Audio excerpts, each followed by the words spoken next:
I am Madeline, 29 years old, and the hidden mastermind behind one of Wall Street's most ruthless private equity firms. But to my fiance's family, I was just a penniless accountant. At our engagement party, surrounded by New York high society, my future mother-in-law slapped me twice across the face, called me a beggar, and threw my ring onto the marble floor. I simply smiled, walked out into the freezing snow, and made a single phone call. Dad, come pick me up and show them no mercy. Before I continue this story, let me know where you are watching from in the comments below. Hit like and subscribe if you have ever had to hide your true power until the perfect moment to strike. The sharp echoing crack of skin on skin shattered the lively atmosphere of the Astor Country Club. One moment the grand hall was filled with the sophisticated hum of 200 wealthy guests, the clinking of crystal champagne flutes, and the soft melodies of a live string quartet. The next moment, absolute suffocating silence descended upon the room. My left cheek burned with a fierce, stinging heat, but before my brain could even fully process the physical shock of the first blow, a second slap whipped my face violently in the opposite direction. Beatrice. My 58-year-old future mother-in-law stood directly in front of me. She was a woman who wore her generational wealth like a suit of armor wrapped in custom couture and dripping with diamonds. Right now her chest was heaving, and her eyes were wild with a terrifying aristocratic rage.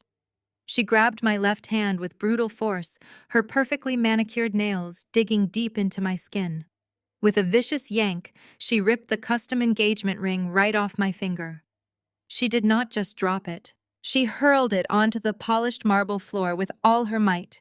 The heavy diamonds skittered across the pristine tiles, coming to a humiliating halt near the expensive Italian leather shoes of a stunned hedge fund manager. You are a beggar who does not deserve to be part of this family. Beatrice spat, her voice amplified in the dead silence of the ballroom. She made sure every single socialite, investor, and old money heir in the room heard her words clearly. Did you really think a lowly accountant could scam her way into our bloodline? We are the elite. We are legacy. You are nothing but trash looking for a meal ticket. I stood perfectly still, tasting a faint metallic tang of blood on my lower lip, where my teeth had caught the impact. The physical sting was sharp, but the irony of her words was infinitely sharper. For 3 entire years I had played my part flawlessly. I wore affordable department store dresses, drove a sensible sedan, and told everyone I managed spreadsheets for a mid-tier logistics company. I deliberately crafted this persona of a modest mid-level accountant to filter out the gold diggers, the sycophants, and the predators that circled my actual life. In my real world of private equity, people constantly wanted something from you. I dealt with hostile takeovers, leveraged buyouts, and cutthroat corporate warfare every single day. I just wanted a safe haven. I wanted to be loved for my mind and my heart, not for the billions my father and I controlled. Trevor had seemed like that perfect grounded partner. At 31, he was handsome, polished, and positioned as the vice president of his family's vast real estate empire. He had always played the role of the modern progressive heir who claimed he did not care about social class or bank accounts. But standing in the center of this opulent hall, surrounded by towering ice sculptures and imported floral arrangements, meant to celebrate our upcoming wedding, the illusion completely and violently shattered. Beatrice took a menacing step closer, her expensive floral perfume suffocating me. "I had you investigated, Madeline?" She sneered, pointing a trembling finger adorned with a massive sapphire right at my face. "You rent a tiny apartment. You have overwhelming student debt. You come from absolute nobodies. Did you really think you could infiltrate our real estate dynasty and steal our resources? My son deserves a woman of pedigree, a woman who brings capital and influence to the table, not a parasite trying to drain us dry." I kept my face entirely stoic. I did not shed a single tear, nor did I raise my voice. I simply let her scream. I let her dig her own social and financial grave in front of the entire New York upper crust. If Beatrice only knew the truth, she would be the one on the floor. I did not have student debt because I had paid for my Stanford degrees in cash. I rented a small apartment because my actual penthouse in Manhattan was undergoing a massive multi-million-dollar renovation. And as for my family being nobodies, my father, Jonathan, the chairman of a global financial conglomerate, could literally buy her entire bloodline, liquidate their assets, and still have enough left over to buy the very country club we were standing in. But Beatrice was blind to everything except her own arrogance. She gestured wildly to the crowd, playing the protective, self-righteous matriarch. "Look at her," Beatrice yelled to the silent onlookers. "Not even a single tear. She is a cold, calculating opportunist. I saw right through your pathetic little act from day one, Madeline. I knew you were just waiting to get your hands on our corporate accounts. Well, the wedding is officially off. You are expelled from this club and from our lives." The guests began to whisper. Women in silk gowns covered their mouths, shaking their heads in mock pity. Men exchanged knowing glances, clearly agreeing with Beatrice's harsh assessment. I was the outsider, the interloper who had flown too close to the sun and was now getting my wings burned off in the most spectacular public fashion imaginable. They looked at me as if I were a criminal who had just been caught red-handed. I slowly lowered my gaze to the marble floor, looking at the discarded ring, and then I looked at my purse resting on a nearby cocktail table. It was a deliberately cheap handbag, one I had bought specifically to complete my modest accountant disguise. I walked over, picked it up, and slung it over my shoulder with a terrifying calmness. The sheer tranquility of my movements seemed to unnerve a few of the guests, who unconsciously stepped back as I turned to face Beatrice one last time. I am not a victim. I am a predator who had just been handed the green light to strike. The rules of engagement had changed in an instant. Beatrice wanted to protect her family's wealth from a perceived beggar. What she did not realize was that she had just declared war on the very person holding the executioner's axe over her entire empire. I offered her a slight chilling smile, turned my back on the murmuring crowd, and began my long, deliberate walk toward the heavy oak doors of the grand hall. I paused after taking just a single step toward the heavy oak doors. The grand ballroom of the Astor Country Club was practically holding its breath, the silence broken only by the faint hum of the heating vents and the nervous shifting of expensive leather shoes on the marble floor. I turned my head slowly, letting my gaze sweep past the smirking face of my future mother-in-law and land directly on Trevor. He was standing less than 10 feet away, positioned safely behind the towering champagne fountain. This was the man who had spent the last 3 years whispering promises into my ear, swearing that we were a team, claiming that his family's old money status meant absolutely nothing to him. I looked at him, truly, looked at him, offering him one final fleeting opportunity to be the man I had believed him to be. I waited for him to step forward, to place himself between his unhinged mother and me, to demand respect for the woman he had asked to be his wife. Instead, Trevor shifted his weight from one foot to the other. He reached up with a manicured hand and adjusted the cuffs of his bespoke tuxedo, deliberately avoiding my eyes. A low, mocking whisper rippled through the crowd of socialites and executives surrounding him, but he did not silence them. He absorbed their judgment and let it dictate his spine. When he finally mustered the courage to look at me, there was no warmth, no apology, and certainly no defense. His handsome face, the one I had woken up next to for years, twisted into an expression of sheer irritation. He rolled his eyes, a dramatic, juvenile gesture that spoke volumes about his true character. He crossed his arms tightly over his chest, physically closing himself off from me and aligning himself completely with the woman who had just assaulted me. "Mom is right," Trevor said. His voice carried across the silent room, sharp and dismissive, lacking even a fraction of the warmth he used when trying to charm investors. "You made her mad. Just go wait outside." Those 12 words hung in the frigid air of the ballroom. They did not break my heart. They surgically removed it, freezing whatever residual affection I harbored for him into solid ice. This was not a misunderstanding. This was the ultimate cowardice-driven betrayal. He was not a partner. He was a spineless boy hiding behind his mother's designer skirt, terrified of losing his access to the family trust fund. He was willing to watch the woman he supposedly loved be publicly degraded, slapped, and humiliated simply because it was easier than standing up to Beatrice. A collective sigh of relief washed through the elite crowd. The prince had rejected the peasant. Order in their pristine, wealth-obsessed universe had been restored. Beatrice let out a short, victorious laugh, gesturing to a waiter to bring her a fresh glass of champagne, as if she had just successfully swatted away a mildly annoying insect. They all waited for the breakdown. They waited for the tears, the hysterical sobbing, the desperate pleas of a desperate woman, clinging to her last chance at upward mobility. The wives of the real estate tycoons leaned in closer, hungry for the spectacle. The hedge fund managers watched with clinical detachment, ready to see the lowly accountant crumble under the weight of her absolute rejection. But the tears never came. My cheeks still throbbed with a dull, rhythmic heat from Beatrice's rings striking my skin, but my eyes remained completely dry. The moisture of grief was entirely absent, replaced by a crystalline, chilling clarity. I did not drop to my knees. I did not beg Trevor to reconsider. I did not utter a single word of defense or apology. I simply stood there, gripping the strap of my deliberately cheap purse. The soft, worn faux leather grounded me, a perfect tactile reminder of the brilliant disguise I had worn for 3 years.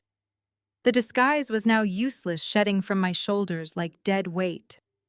As the final traces of the meek, compliant accountant evaporated, the ruthless private equity executive I truly was rose to the surface. I straightened my spine, pulling my shoulders back.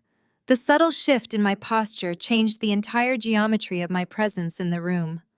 I was no longer looking up at them from a place of subservience. I was looking down on them from a vantage point they could not even begin to comprehend. I locked eyes with Trevor one last time. The irritation on his face faltered, replaced by a sudden fleeting shadow of confusion. He frowned, his brow furrowing as he registered the complete absence of despair in my gaze. He expected to see a broken woman. Instead, he was looking at an apex predator who had just been handed the green light to strike. My eerie calmness unsettled him, causing him to instinctively take a half-step backward, bumping into the edge of the champagne table. I did not break eye contact as I offered him a very slow, razor-thin smile. It was not a smile of warmth. It was a promise of absolute devastation. Without a single word, I pivoted sharply on my heel.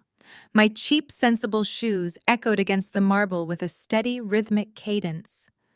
The crowd, sensing the strange electric tension radiating from me, parted instantly. The sea of silk gowns and tailored tuxedos split wide open, no one daring to meet my eyes or block my path.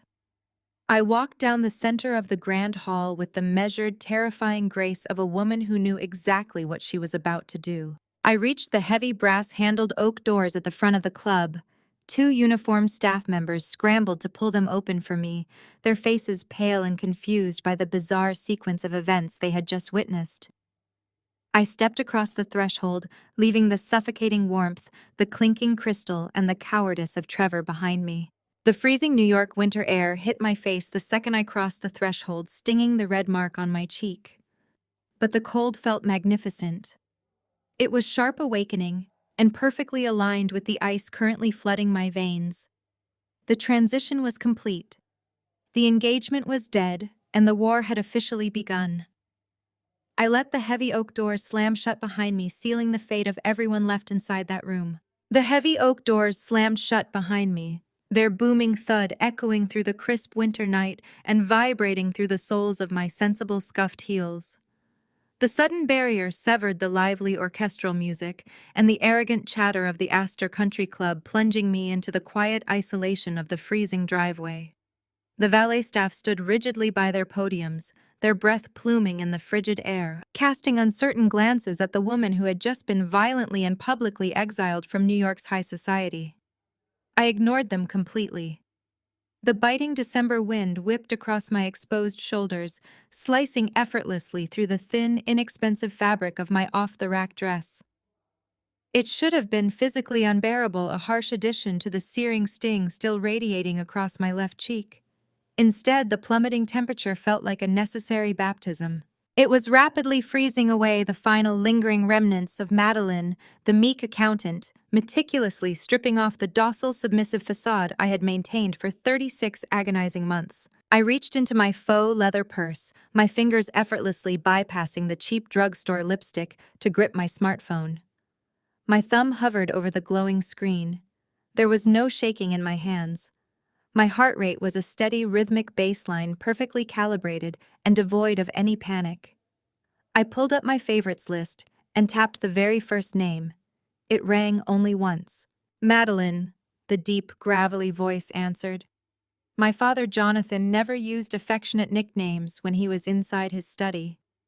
The faint, rapid clicking of a keyboard and the muted hum of multiple television news networks in the background told me he was still at his massive mahogany desk, orchestrating global market shifts while the rest of the city slept.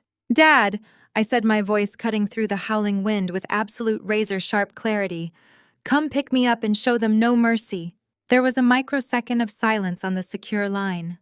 A lesser man would have panicked. A normal father would have demanded to know what happened, asked if I was hurt, or anxiously inquired if I was crying. Jonathan was not a normal father. He was the ruthless chairman of Vanguard Apex, a global financial conglomerate that possessed the capital and the sheer venom to bring entire foreign economies to their knees before breakfast. He knew his daughter better than anyone on earth. He knew that if I was officially calling the strike, the target had already dug its own grave, climbed inside, and handed me the shovel. "Where are you?" he asked. The tone instantly shifted from corporate chairman to a tactical commander launching a highly coordinated siege. There was a dangerous metallic edge to his voice, the exact pitch he used right before authorizing a hostile takeover that would leave thousands of executives jobless. "The Astor Country Club," I replied, watching a single snowflake land and melt instantly against the glass of my screen. Trevor and his mother made their final choice. They decided I was a penniless parasite trying to drain their precious legacy. They want me discarded. A low, dark chuckle vibrated through the speaker, a terrifying sound that usually preceded the total unrecoverable liquidation of a rival hedge fund. "Did they?" My father mused, the amusement in his voice dripping with lethal intent. "How profoundly unfortunate for their bloodline. I will deploy the fleet immediately. We are 10 minutes out." The line went dead. I slipped the phone back into my cheap bag, the satisfying click of the clasp signaling the official end of the family drama. The petty socialite squabbles the agonizing debates over wedding seating charts. The suffocating Sunday dinners, spent listening to Beatrice boast about her untouchable real estate empire.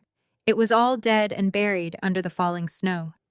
What lay ahead was no longer a domestic dispute. It was a calculated high-stakes financial execution. I closed my eyes, tilting my head back to let the snow fall against my skin, and began to visualize the corporate blueprint of Trevor's family. For 3 years, I had played the quiet, supportive girlfriend flawlessly. I had sat at their lavish dining tables, nodding politely, while Trevor's father boasted about his sprawling commercial properties. I had smiled demurely, widening my eyes in feigned awe when Trevor attempted to explain the fundamental complexities of leverage to me, assuming my simple accountant brain could barely grasp the concept of a variable interest rate. They had absolutely no idea that while they were patronizing me, I was mentally auditing their entire portfolio with the precision of a hawk. At Vanguard Apex, we did not build companies.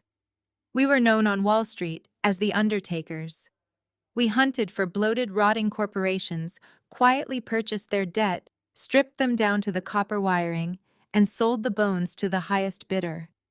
And the Astor family's real estate empire was the most bloated, fragile, and rotting carcass I had ever laid my eyes on. Trevor genuinely believed he was a titan of industry, a master of the universe who ruled Manhattan. In reality, his family was drowning in an ocean of toxic debt. They were over-leveraged by hundreds of millions of dollars, illegally securing new loans against commercial properties that were practically condemned and falsifying their occupancy rates to appease their increasingly anxious creditors. It was a massive, precarious house of cards held together by nothing but their arrogant surname and the blind, foolish trust of their elite social circle. My mind raced seamlessly, shifting gears from a betrayed fiancé mourning a lost future into a lethal asset manager finalizing a liquidation strategy. I mentally queued up the margin calls.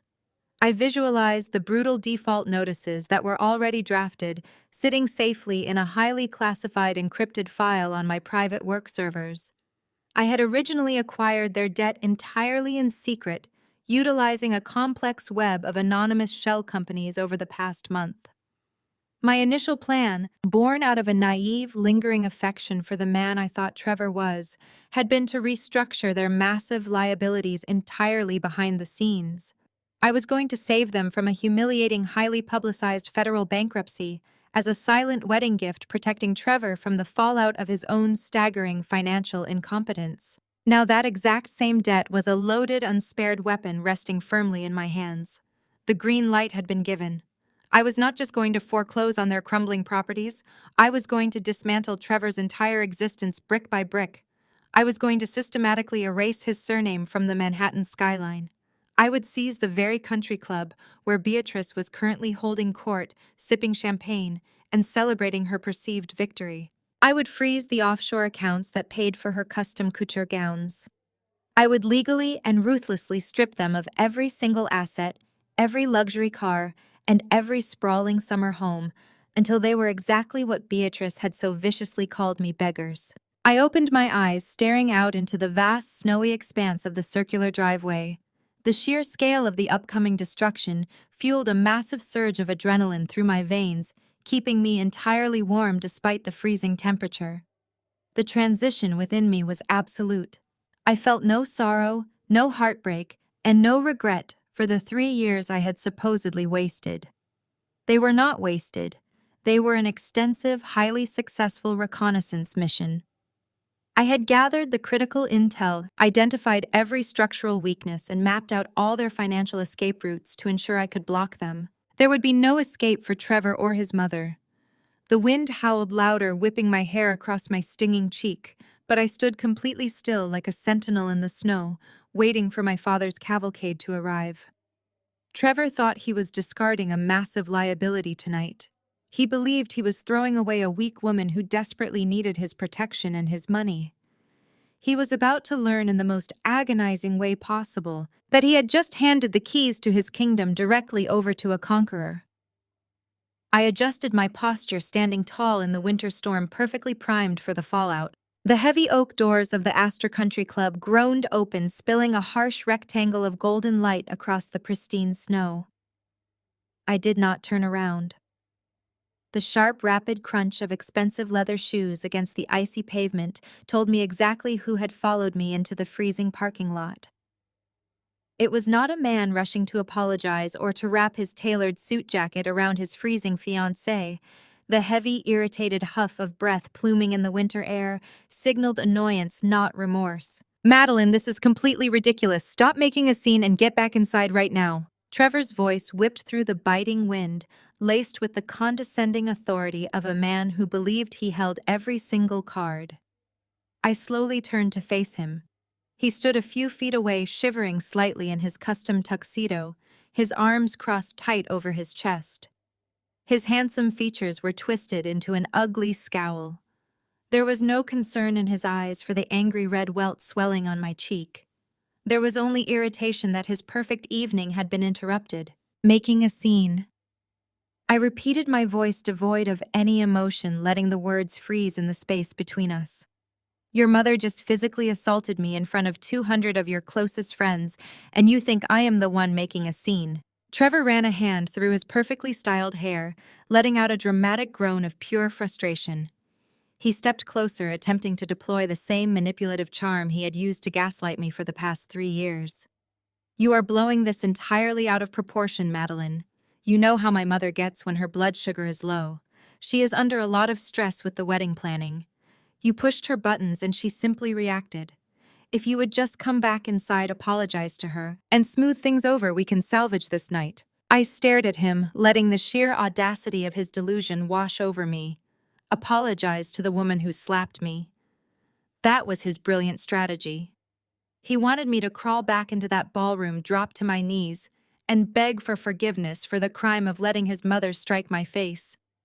It was a masterclass in narcissistic manipulation, a pathetic attempt to shift the blame onto the victim so he would not have to deal with the discomfort of holding his own family accountable. He wanted to rewrite history in real time, making me the villain of an attack I had just endured. "I did not push her buttons, Trevor," I said, my tone clinical and detached, analyzing him like a particularly disappointing spreadsheet. I refused to sign my own financial death warrant. That is what made her lose her mind. The mention of the morning's events made Trevor flinch, his jaw tightening as the real root of the conflict surfaced in the freezing air.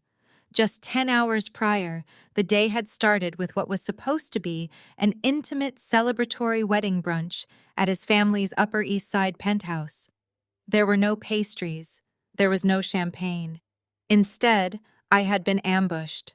Beatrice had slid a thick 80-page legal document across the mahogany dining table, flanked by two stone-faced corporate lawyers who looked like they were attending a funeral. It was the prenuptial agreement. "It is standard protocol for families of our stature," Trevor snapped, stepping even closer, trying to use his height to intimidate me. "You are being completely unreasonable about the prenup. My family has legacy assets to protect. We cannot just let an outsider walk away with half of what my grandfather built.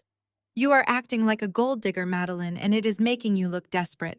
I let out a short, hollow laugh that held no humor, the sound vanishing into the falling snow. "Protect your assets," I echoed, shaking my head at the absolute absurdity of his defense. "Trevor? I read that entire contract while your mother sat there tapping her manicured nails, waiting for me to blindly sign on the dotted line. It did not just protect your assets. It was a vicious, one-sided trap, designed to turn me into a human shield for your corporate blunders." The terms of that document were permanently burned into my photographic memory. The stipulations Beatrice had tried to force upon me were not just greedy. They were financially predatory and blatantly malicious. If I had signed that piece of paper, I would have explicitly waived my right to any marital property alimony or spousal support in the event of a divorce. I would walk away with absolutely nothing but the clothes on my back. But that was not the clause that had caused me to push the pen away and look his mother dead in the eye. It was the liability clause. Buried on page 47 in dense, convoluted legal jargon was a stipulation that required me to assume 50% of the Astor family business debts should the marriage dissolve. They wanted me to take 0% of the profits, 0% of the assets, but absorb half of their corporate liabilities. They wanted to tie my name to their sinking ship so that when the creditors finally came knocking, I would be the one thrown overboard to drown. "You expected me to sign a document that leaves me penniless while making me legally responsible for half of your company's commercial debt," I stated, my voice slicing through the wind like shattered glass. "You wanted a scapegoat, Trevor. You wanted a naive, financially illiterate accountant wife who would blindly put her signature on a ticking time bomb because she was too starstruck by your last name to read the fine print. When I refused to be your sacrificial lamb this morning, your mother realized she could not control me. That is why she attacked me tonight. She is terrified because I read the terms." Trevor threw his hands up in the air, his face flushing red with a mixture of cold and furious indignation. "You are paranoid, Madeline. You are a mid-level accountant. You look at numbers all day and see conspiracies where there are none. My family is worth hundreds of millions of dollars. We do not need to trap you. We are trying to protect ourselves from opportunists. You should have just signed the damn paper and proven your loyalty to me. Instead, you embarrassed my mother. You embarrassed me and you ruined our engagement party by acting like a hysterical child." He stood there in the snow, puffing out his chest, genuinely believing he had the upper hand. He thought he was talking down to a broke, easily intimidated woman who had just fumbled her only chance at a wealthy lifestyle. He expected me to cower. He expected me to cry and beg for a second chance to prove my worth to his illustrious family. He had absolutely no idea that the woman standing in front of him had not just read the prenup. She had read his family's entire hidden financial dossier. The driveway standoff had reached its boiling point, and he had just handed me the match to light the powder keg. I looked at the man who had just called me a paranoid, hysterical child. The last remnants of my manufactured meekness dissolved into the freezing wind. I did not raise my voice, but when I spoke, the tonal shift was so drastic it made Trevor blink. Paranoid, I repeated, letting the word roll off my tongue with clinical precision. You think I am paranoid, Trevor? Let us talk about what a simple accountant sees when she looks at the illustrious Astor family portfolio. Let us talk about the majestic Hudson Tower project your father boasts about at every single charity gala. You secured a $400 million construction loan based on a 90% projected commercial occupancy rate. But you and I both know the building is practically a ghost town. You are hovering at a disastrous 30% capacity, and you are using mezzanine financing at exorbitant predatory interest rates just to cover the monthly interest payments on the primary loan. Trevor's arrogant scowl faltered for a fraction of a second, his eyes darting back and forth as if trying to calculate how I knew about the Hudson Tower's highly classified internal numbers. But I was just getting started. I stepped closer, my cheap, sensible heels crunching in the fresh snow, closing the distance until I could see the faint cloud of his breath. And then there is the commercial park in Lower Manhattan. I continued, my voice a relentless rhythmic strike. You leveraged that property to the absolute hilt to buy the Chicago residential portfolio, which is currently bleeding capital because of toxic environmental liabilities you failed to uncover during your supposedly rigorous due diligence. To cover the massive cash flow deficit, your family is actively shifting capital from your residential holding companies into ghost accounts in the Cayman Islands to artificially inflate your quarterly ledgers. It is textbook corporate fraud. It is an empire of toxic assets, over-leveraged properties, and cooked books wrapped in an old money bow. Your family is not worth hundreds of millions, Trevor. You are entirely underwater. You are drowning in 9 figures of bad, unrecoverable debt. And the only reason the federal regulators have not knocked on your door is because you keep shuffling the deck chairs on a sinking ship. I delivered the financial autopsy with a chilling, detached authority. The exact same ruthless authority I used when dismantling hostile corporate boards in my real life. I watched the blood drain completely from Trevor's face, leaving his skin a sickly pale shade in the harsh glow of the parking lot floodlights. For one glorious second, pure, unadulterated panic flashed in his eyes.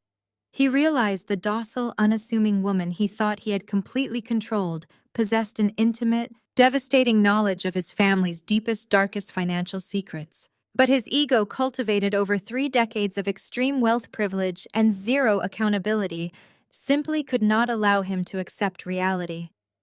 The cognitive dissonance was far too great for his fragile pride to handle. Instead of recognizing the loaded gun I had just pointed directly at his chest, his mind snapped back to the only defense mechanism he knew: arrogance and gaslighting. Trevor threw his head back and let out a loud, theatrical bark of laughter. It was an ugly, forced sound that echoed off the frozen pavement. He laughed so hard he actually shook his head, running his hands down the satin lapels of his tuxedo, as if physically brushing off the sheer absurdity of my words. "Wow," he said, his voice dripping with venomous condescension. "You really are completely insane. A bitter, crazy woman throwing a psychotic tantrum because she just watched her meal ticket evaporate into thin air." He took a heavy step toward me, his posture aggressively looming, trying to physically dominate the space between us. "You read a few outdated spreadsheets, Madeline, and suddenly you think you are a Wall Street prodigy. You memorize some financial buzzwords off the internet to try and sound smart, but you do not understand the first thing about how high-level commercial real estate operates. It is called strategic corporate debt. It is how actual billionaires do business. But I would not expect a lowly desk worker from a nobody family to comprehend the complex mechanics of generational wealth." He sneered, his eyes dropping mockingly to my inexpensive winter coat and the modest handbag clutched in my hand.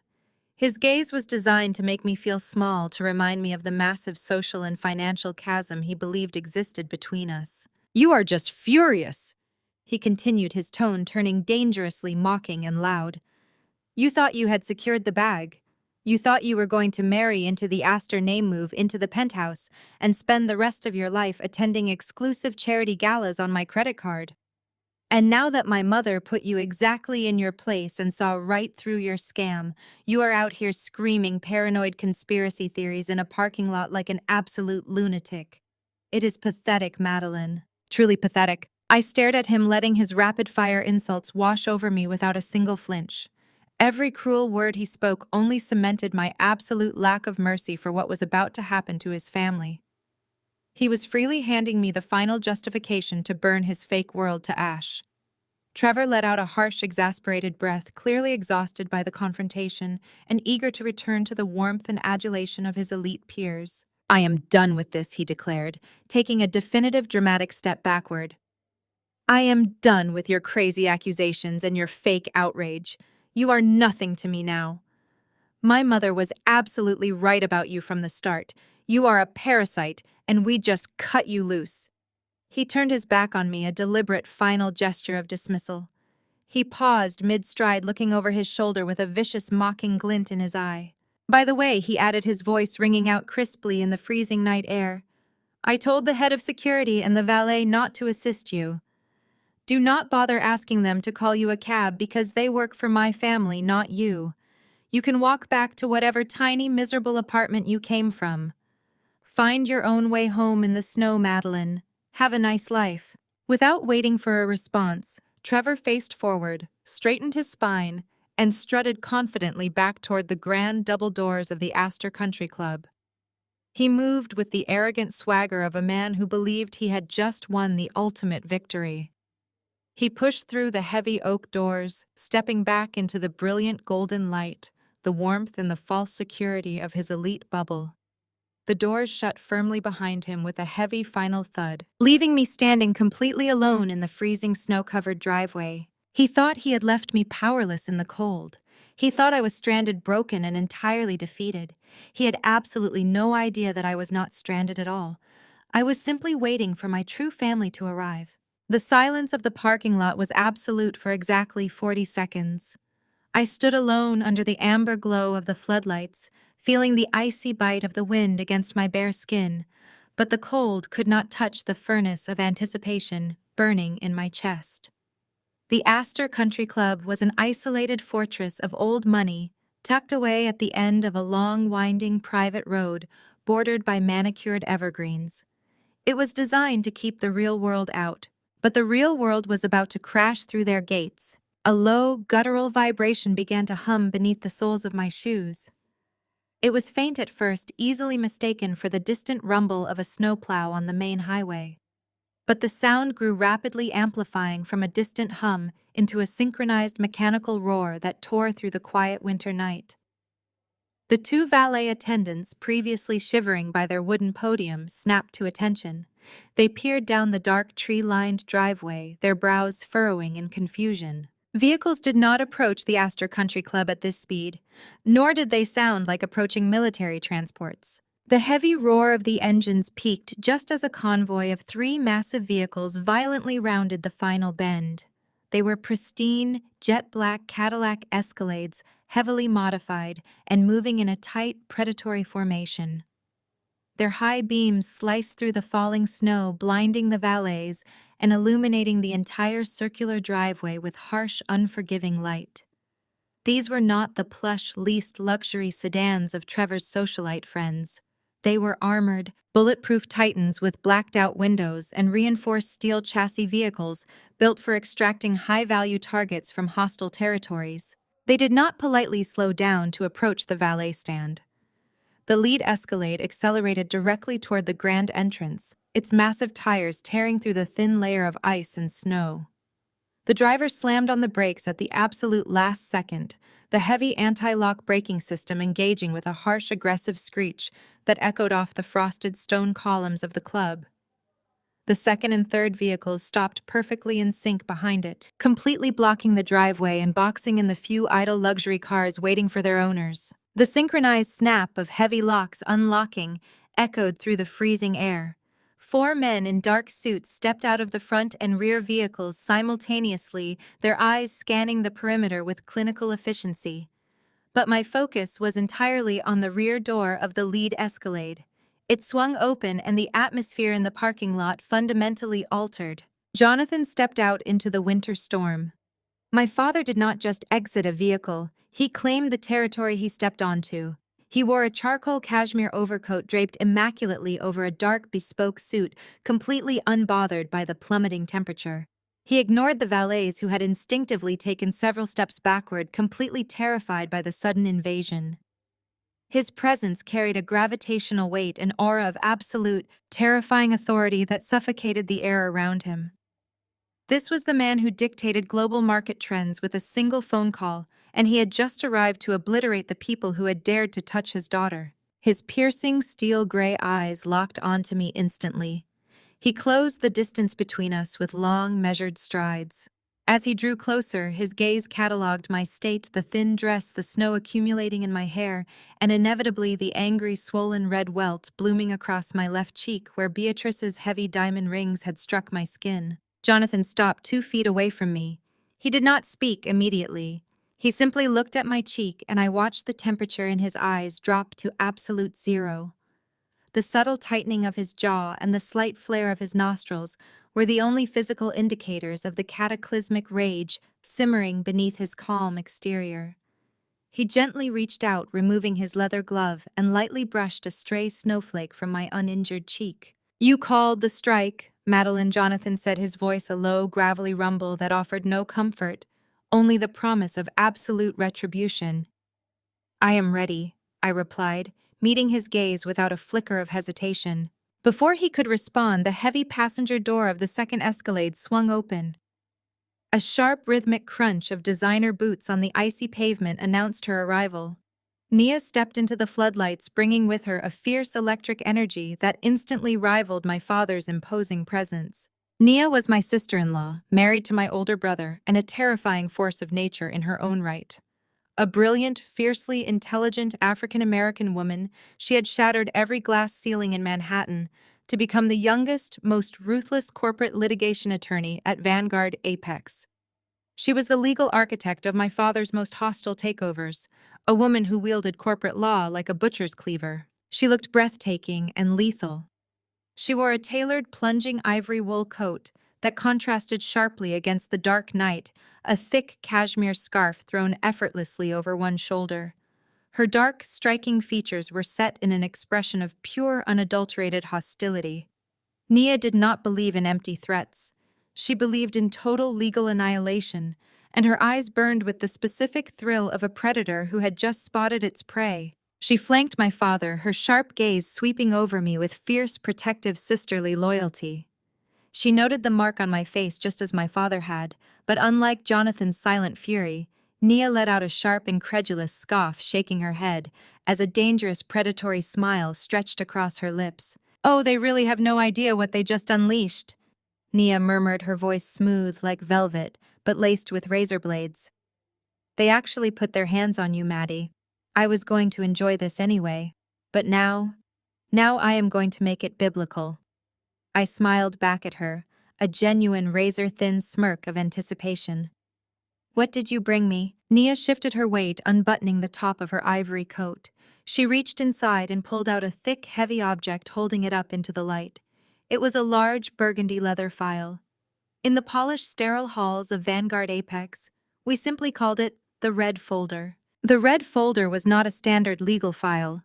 It was a highly classified, meticulously curated collection of financial destruction. It contained the exact instruments needed to execute the hostile takeover we had been secretly planning. Inside those heavy leather covers were the emergency injunctions, the immediate asset freeze authorizations, the commercial loan default notices, and the drafted press releases that would inform the financial world that the Astor family was officially bankrupt. It was a portable guillotine requiring nothing more than a few signatures and a federal judge's stamp, which Nia had already secured in advance. Nia held the thick burgundy folder out to me, her manicured fingers gripping the leather tightly. "Every single ghost account, every toxic asset, and every over-leveraged property they own is documented right here," she said. Her eyes locked with mine. "The trap is completely set. The creditors are on standby waiting for my signal. The moment we walk through those doors, their empire ceases to exist. We own the building they are partying in, Madeline. We own the ground they are standing on. I reached out and took the red folder from her hands. The physical weight of it was incredibly satisfying.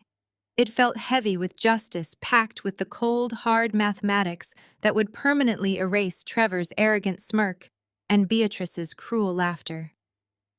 I gripped the burgundy leather, feeling the power shift entirely into my grasp.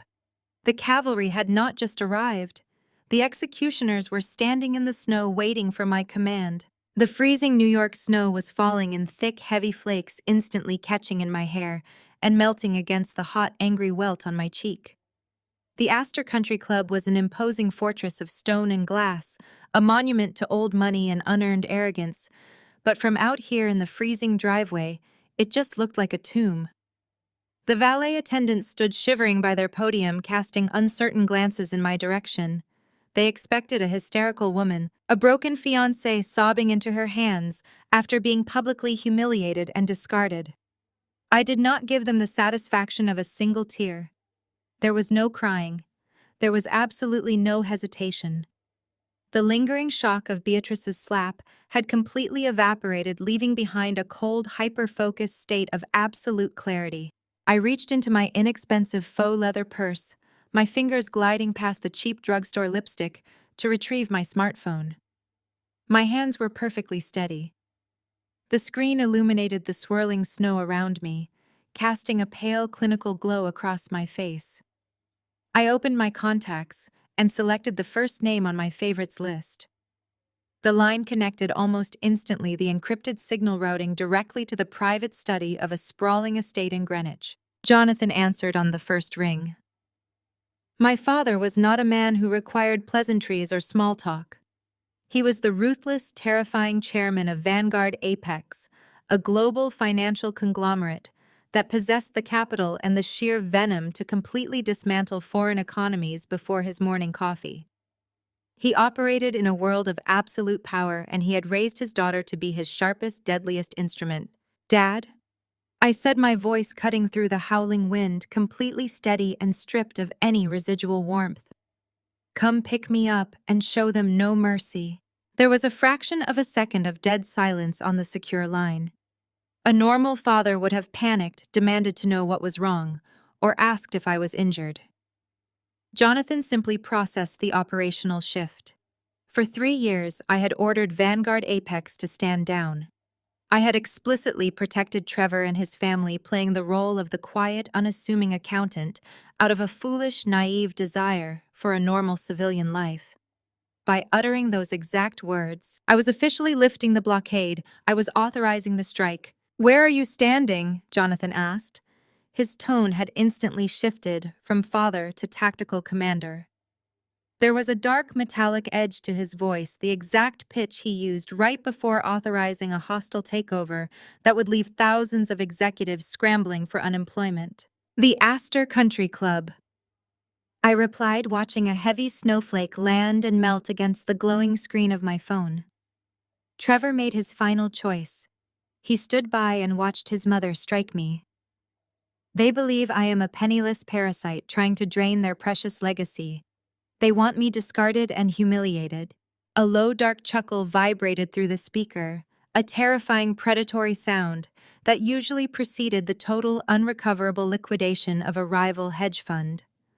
How profoundly unfortunate for their bloodline, my father mused, the amusement in his voice dripping with lethal intent. "I will deploy the fleet immediately. We are 10 minutes out. Stand your ground, Madeline." The line went dead. I slipped the phone back into my cheap bag, the satisfying click of the clasp signaling the official end of the domestic illusion. The petty socialite squabbles, the agonizing debates over wedding seating charts.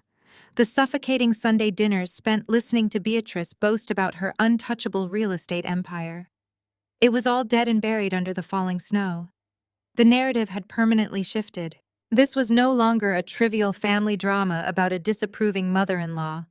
This was the opening maneuver of a calculated, high-stakes corporate revenge thriller, and I was the lead architect of their impending destruction. I closed my eyes, tilting my head back to let the snow fall against my skin, and began to visualize the corporate blueprint of Trevor's family.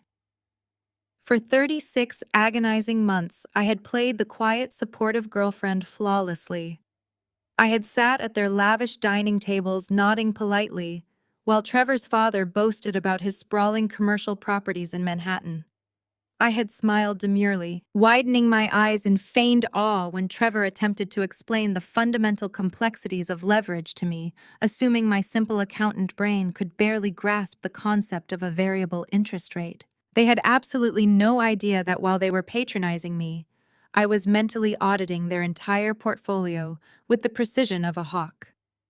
At Vanguard Apex, we did not build companies. We were known on Wall Street as the Undertakers. We hunted for bloated, rotting corporations, quietly purchased their toxic debt, stripped them down to the copper wiring, and sold the bones to the highest bidder. And the Astor family's real estate empire was the most bloated, fragile, and rotting carcass I had ever laid my eyes on. Trevor genuinely believed he was a titan of industry, a master of the universe who ruled the New York skyline. In reality, his family was drowning in an ocean of toxic debt. They were over-leveraged by hundreds of millions of dollars, illegally securing new loans against commercial properties that were practically condemned and falsifying their occupancy rates to appease their increasingly anxious creditors.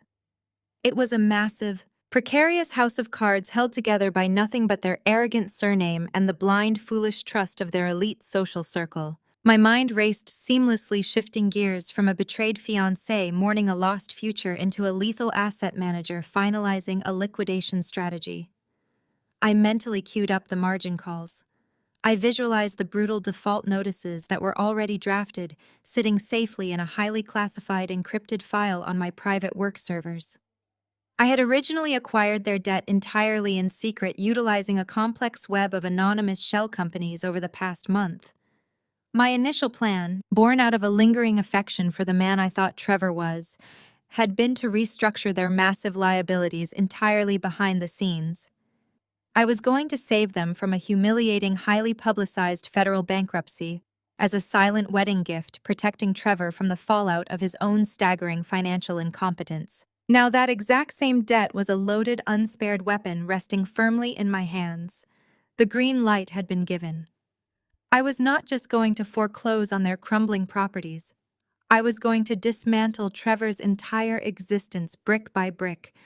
I was going to systematically erase his surname from the Manhattan skyline. I would seize the very country club where Beatrice was currently holding court, sipping champagne and celebrating her perceived victory. I would freeze the offshore accounts that paid for her custom couture gowns. I would legally and ruthlessly strip them of every single asset, every luxury car, and every sprawling summer home, until they were exactly what Beatrice had so viciously called me, a beggar. I opened my eyes, staring out into the vast, snowy expanse of the circular driveway. The sheer scale of the upcoming destruction fueled a massive surge of adrenaline through my veins, keeping me entirely warm despite the freezing temperature. The transition within me was absolute. I felt no sorrow, no heartbreak, and no regret for the 3 years I had supposedly wasted. They were not wasted. They were an extensive, highly successful reconnaissance mission. I had gathered the critical intel, identified every structural weakness, and mapped out all their financial escape routes to ensure I could block them. There would be no escape for Trevor or his mother. The wind howled louder, whipping my hair across my stinging cheek, but I stood completely still like a sentinel in the snow, waiting for my father's cavalcade to arrive.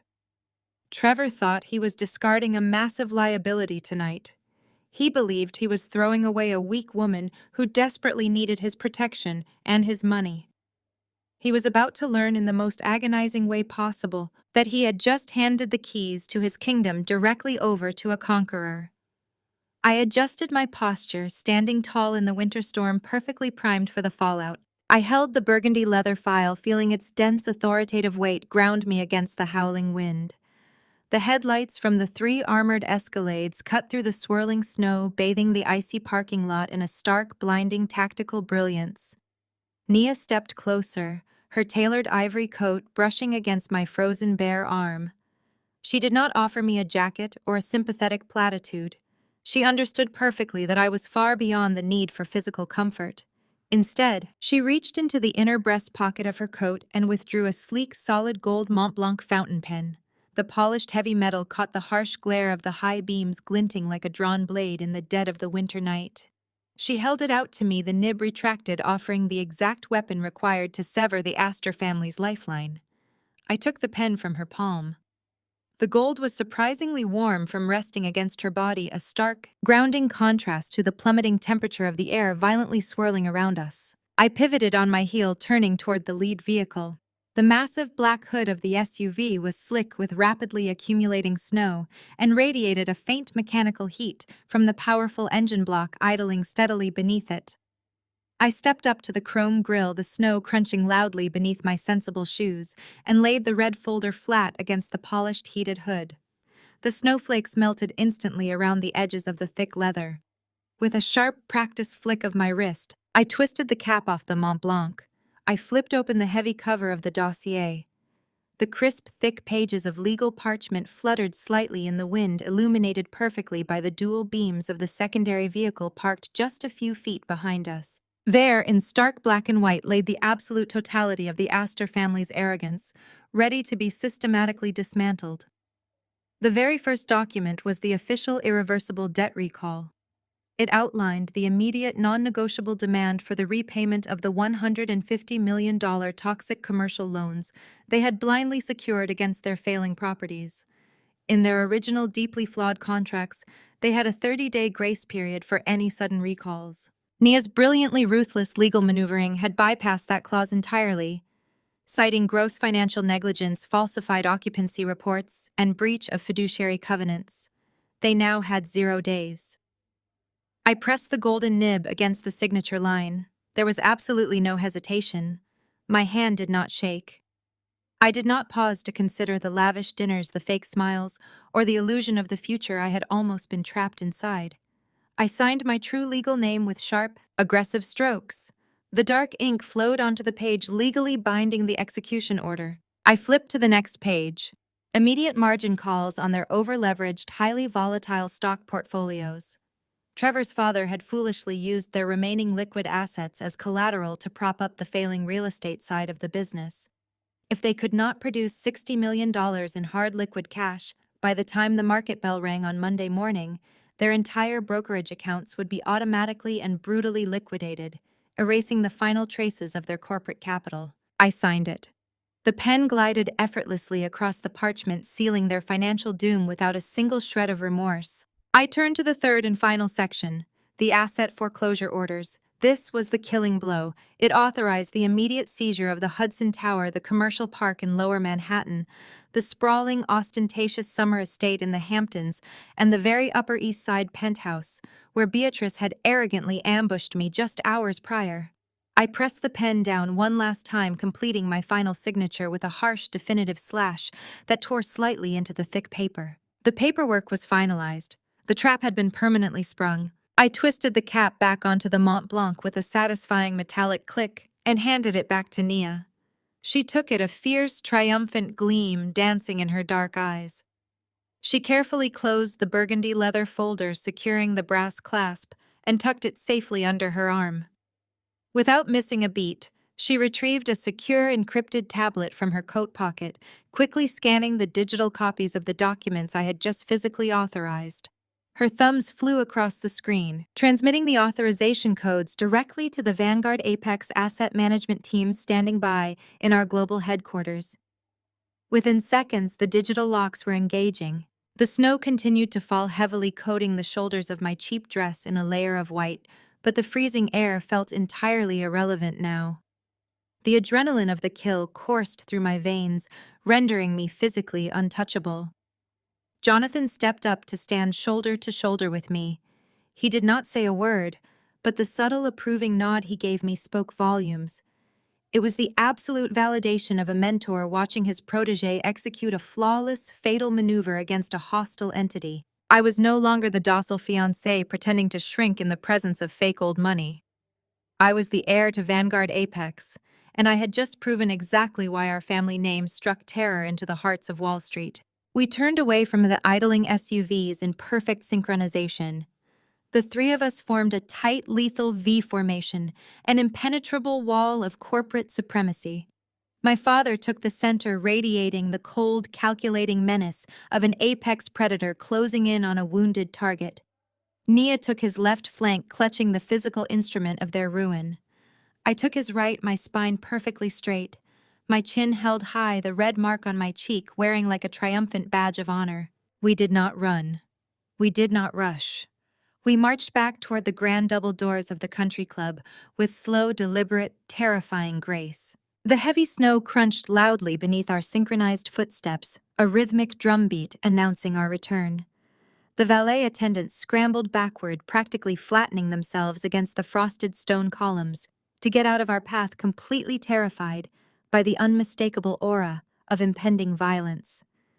We reached the top of the frozen stairs, standing directly in front of the heavy brass handles that separated the freezing reality of the night from the insulated, arrogant fantasy inside. We were a united lethal front ready to tear their entire world apart.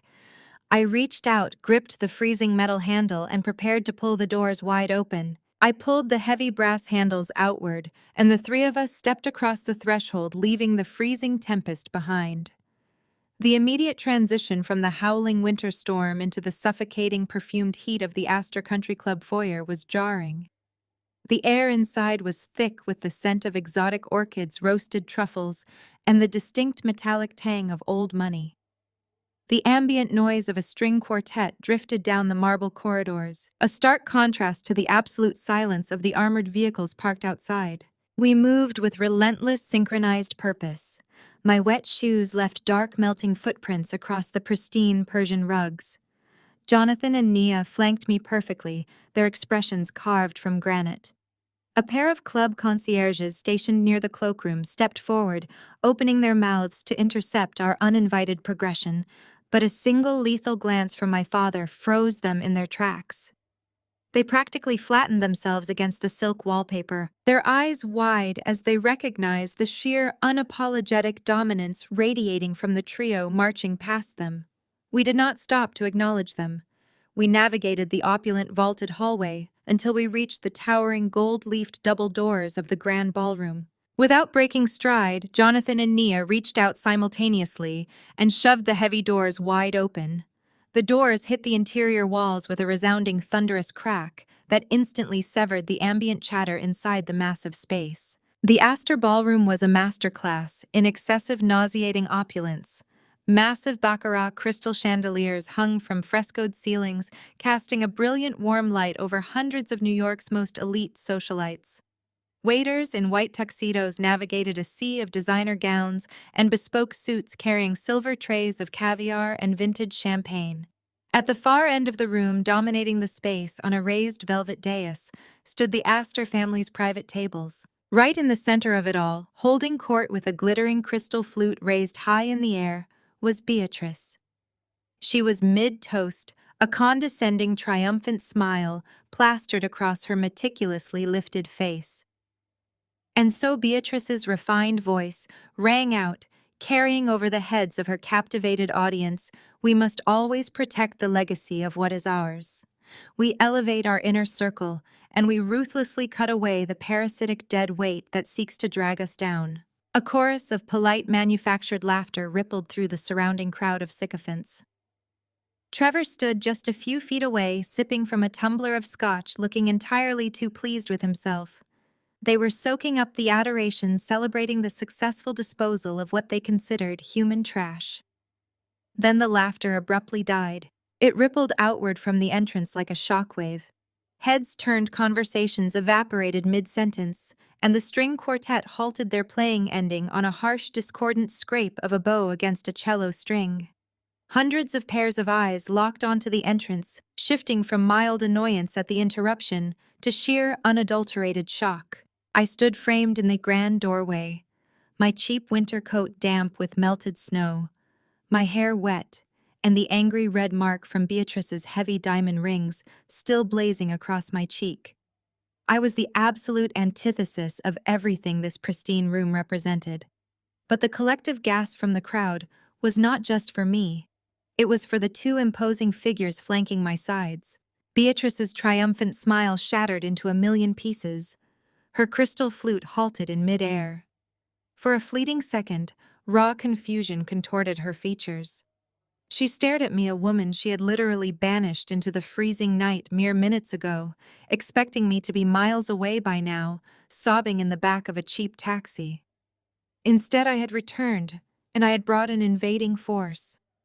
Her gaze darted to Nia, taking in the razor-sharp ivory coat, the burgundy leather folder clutched like a weapon, and the terrifying predatory intelligence radiating from her dark eyes.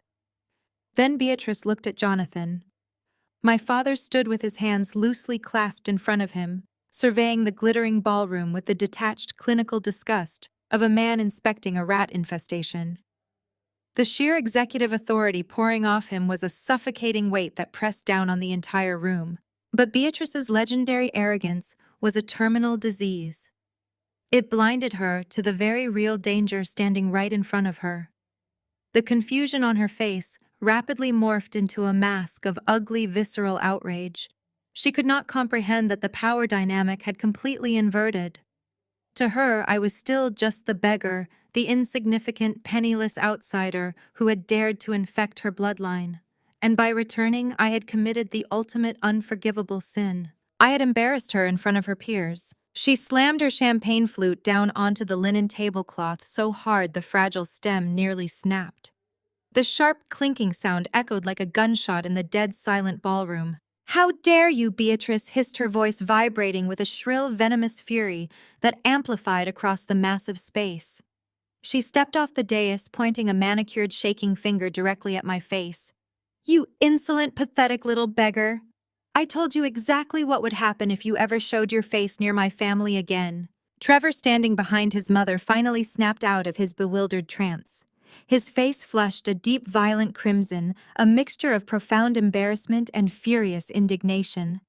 He took a heavy step forward, his fists clenching at his sides, completely appalled that his discarded liability had dared to return to the scene of her humiliation. "You must be entirely out of your mind, Madeline." Trevor barked, his voice carrying aggressively over the silent crowd. "I told you it was over. I told you to get lost. You are publicly humiliating yourself. Get out of here before I have you arrested for trespassing." I did not flinch. I did not break eye contact with Beatrice. Beside me, Jonathan remained perfectly still, a silent, looming executioner, waiting for the drop of the blade. Naya simply tilted her head, a cold, mocking smile playing at the corners of her lips, her manicured fingers tapping rhythmically against the burgundy leather of the red folder. Beatrice, refusing to tolerate my silent defiance for another second, raised her hand high into the air and snapped her fingers with a sharp, abrasive crack. She turned her furious gaze toward a massive, broad-shouldered man standing near the edge of the dais, his security earpiece coiled neatly behind his neck. Davies. Beatrice shrieked entirely, losing her refined, high-society composure, her face contorted with unhinged rage. "Get this trash out of my sight immediately. I want her physically thrown out onto the street. If she resists, drag her out by her hair. Do not let go of her until she is bleeding in the gutter." The head of security, a hulking man built like a concrete pillar, immediately stepped forward. He gave a sharp nod and signaled to 3 other suited guards stationed around the perimeter of the ballroom. They began to converge on the entrance, their expressions set in grim, professional determination, moving swiftly to execute the matriarch's violent command. The entire ballroom held its collective breath. The elite guests, the titans of industry, the socialites, and the heirs to vast fortunes stood completely paralyzed. The silence in the room was absolute, a heavy, suffocating vacuum of anticipation.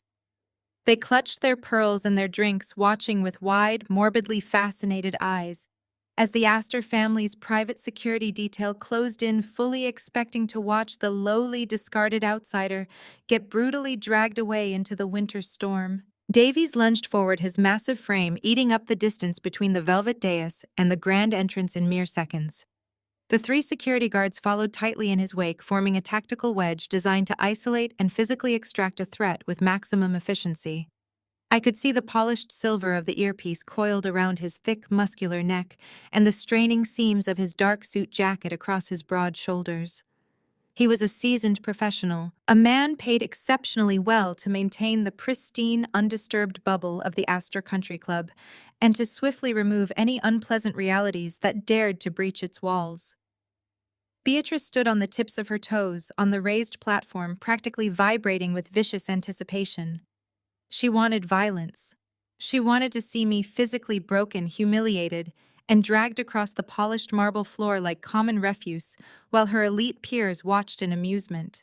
But as Davies closed the final 10 feet, the brilliant cascading light from the baccarat chandeliers fully illuminated the three of us standing motionless in the doorway. He did not look at me first. His eyes instinctively locked onto the towering, immaculate figure standing perfectly still to my left. Recognition struck the massive security chief like a physical blow to the chest. It was instant, visceral, and absolute. The aggressive forward momentum of his charge vanished, replaced by a sudden jarring halt. His heavy rubber-soled shoes skidded sharply on the polished marble floor as he desperately arrested his own momentum. The three guards behind him, unprepared for the sudden stop, collided with his broad back, their aggressive formation instantly collapsing into a confused, frantic cluster. Davies stared directly at Jonathan. He stared at the chairman of Vanguard Apex, a man whose private security detail rivaled federal detachments and whose face was a staple in global financial intelligence briefings. Then his gaze shifted slowly, terrifyingly to me. I watched the cognitive gears grind and lock into place behind his panicked eyes. He connected the dots. He realized that the quiet, unassuming accountant, the Astor family, had been freely mocking for 3 years, was standing shoulder to shoulder with the most ruthless financial predator on the eastern seaboard. Davies did not just stop his advance. He took a deliberate, highly visible step backward. He lowered his head, snapping his chin down toward his chest in a posture of total, undeniable submission. The three guards, taking their immediate cue from their terrified commander, mirrored the gesture, stepping aside and bowing their heads respectfully. They cleared a wide, unobstructed path, completely refusing to raise their eyes to meet ours. Beatrice let out a shrill, undignified squawk that echoed awkwardly over the silent crowd. Davies, she shrieked, her voice cracking under the strain of her mounting hysteria. "What are you doing? I gave you a direct order. Seize that pathetic girl and throw her out immediately. Do your job, you incompetent fool." Davies did not move a single muscle. He remained entirely frozen, his eyes glued to the expensive Persian rug beneath his feet. That was when Nia moved. The sharp, rhythmic click of her designer heels echoed through the deathly silent ballroom as she stepped forward, effortlessly, bridging the gap between our united front and the cowering security detail.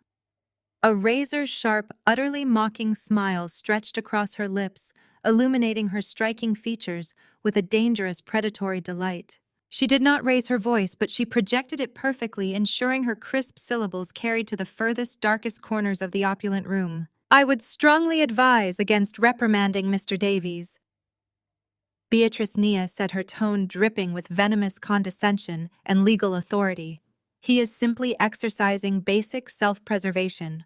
Unlike you, he possesses the cognitive capacity to recognize when a battle is already catastrophically lost." Nia unclasped the heavy brass lock of the burgundy leather folder she held tucked securely under her arm. With a theatrical, devastatingly smooth motion, she flipped the heavy cover open and withdrew a thick stack of legal parchment bearing a heavy embossed gold seal.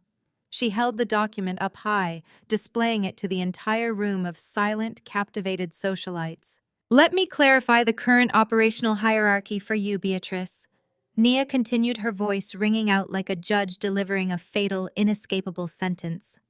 "What I am holding is the master deed to the Astor Country Club, along with the adjoining championship golf course, the private marina, and the surrounding 200 acres of prime real estate. You see, this illustrious institution has been hemorrhaging capital for the better part of a decade. The operating costs were drowning the board of directors, and they were desperately seeking a lifeline. 30 days ago, Vanguard Apex executed a quiet, highly aggressive, hostile takeover. We bought the entire commercial mortgage, paid off the primary creditors in cold cash, and acquired 95% of the voting shares. Nia lowered the document slowly, her dark, piercing eyes locking onto Beatrice's horrified face. "We are not trespassing, Beatrice. Madeline's firm owns this building. She owns the chairs your esteemed guests are currently sitting on. She owns the crystal flute trembling in your hand. She is the undisputed majority owner of this entire establishment. You just stood on a stage in front of New York's most elite circles and loudly ordered your security staff to physically assault their ultimate employer." The impact of Nia's words was cataclysmic. The absolute unvarnished truth struck the velvet dais with the force of a wrecking ball. I watched the blood rapidly and completely drain from Beatrice's face, leaving her meticulously maintained complexion a sickly translucent shade of gray. The deep dark tan she had acquired during her lavish vacations seemed to vanish, replaced by the pallor of a corpse.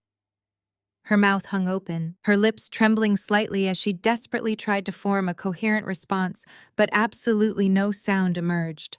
The sheer suffocating weight of pure public humiliation crushed the breath right out of her lungs. Trevor stumbled backward, his shoulder colliding heavily with the edge of a linen-draped catering table. The tumbler of scotch slipped from his numb, unresponsive fingers, crashing onto the marble floor. The sharp sound of shattering glass made several nearby guests flinch violently, but no one looked away from the spectacle on the dais. They were entirely captivated by the total annihilation of the Astor family myth.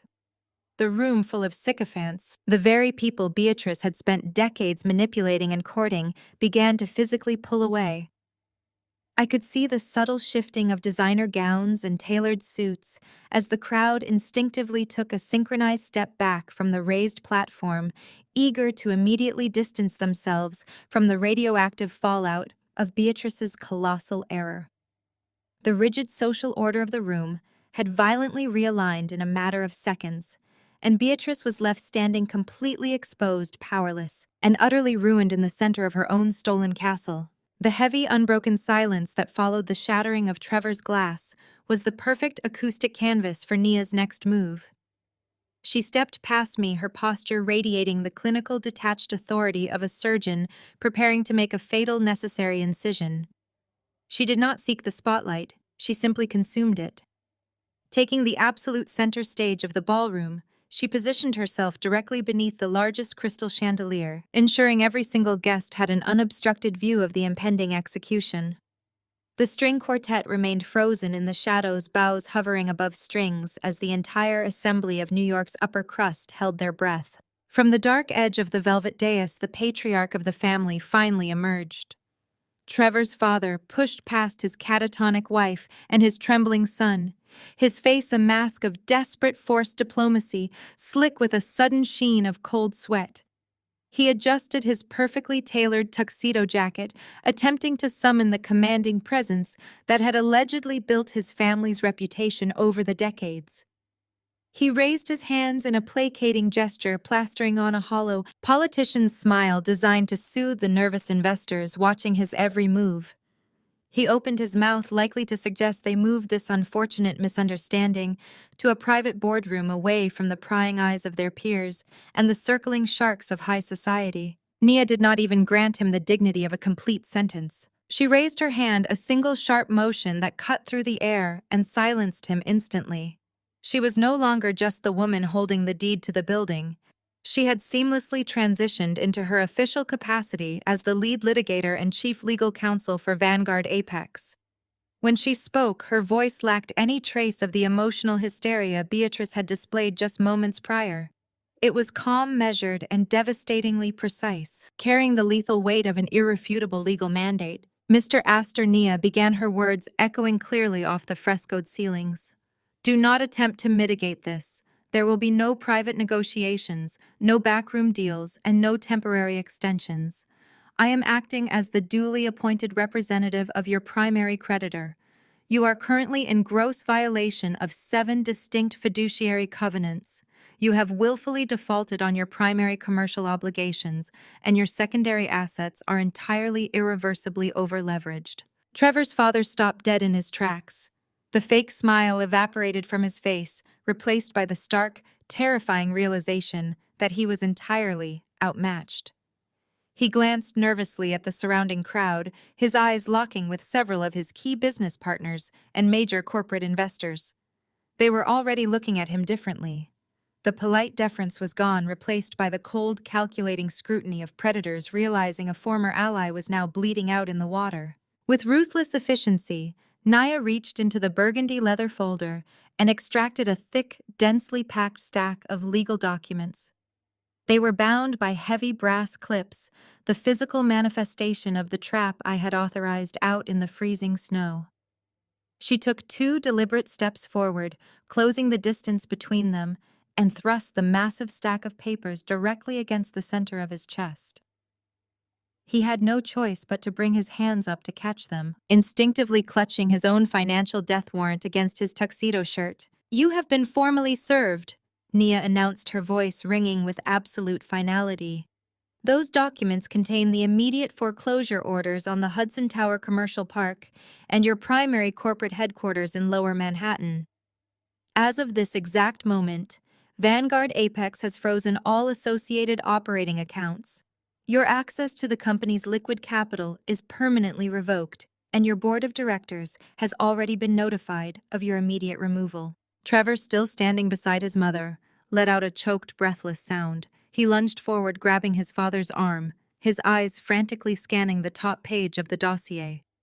He could read the bold, uncompromising legal headers, but his privileged brain seemed entirely incapable of processing the reality of the words. Nia did not give him time to catch up. She reached into her folder a second time and pulled out a separate, thinner envelope. She handed it directly to Trevor, slapping it against his palm with a sharp, dismissive strike that echoed through the quiet room. "And for you, Trevor," Nia stated, her eyes locking onto his terrified face. "Those are the immediate margin calls on your heavily volatile stock portfolios. Your brokerage accounts have been flagged for severe delinquency. If you cannot produce $60 million in liquid capital by the opening bell on Monday morning, the bank will automatically liquidate your entire position. Every single asset you hold as collateral will be stripped and sold at market value to cover the deficit." The air in the ballroom seemed to grow substantially colder as the sheer scale of the devastation settled over the crowd. The whispers began to rise, a low, buzzing hive of panicked conversation. Wealthy peers, lifelong friends, and trusted board members were already doing the mental arithmetic, calculating their own financial exposure to the rapidly sinking Astor ship. Men in expensive suits discreetly pulled out their cell phones, firing off urgent messages to their own wealth managers, PR representatives, and legal teams. The social hierarchy of the room was actively rewriting itself, and the Astors were plummeting straight to the absolute bottom without a parachute. Nia stood her ground, a majestic statue of corporate supremacy, letting the brutal reality of the situation saturate the opulent room.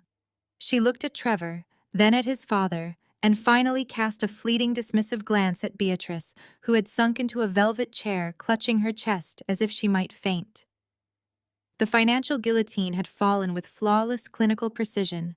The blade had severed their lifelines completely, leaving no room for appeal, no margin for error, and absolutely nowhere left to hide. They had lived their entire lives believing their wealth made them invincible, untouchable deities ruling over a city of peasants. Now they were standing in the center of a crowded ballroom, holding the literal paperwork of their absolute ruin, surrounded by peers who were already turning their backs.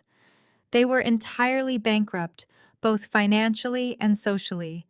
The fortress they had built out of deceit, arrogance, and leveraged debt had completely collapsed, leaving them exposed to the harsh, unforgiving light of reality.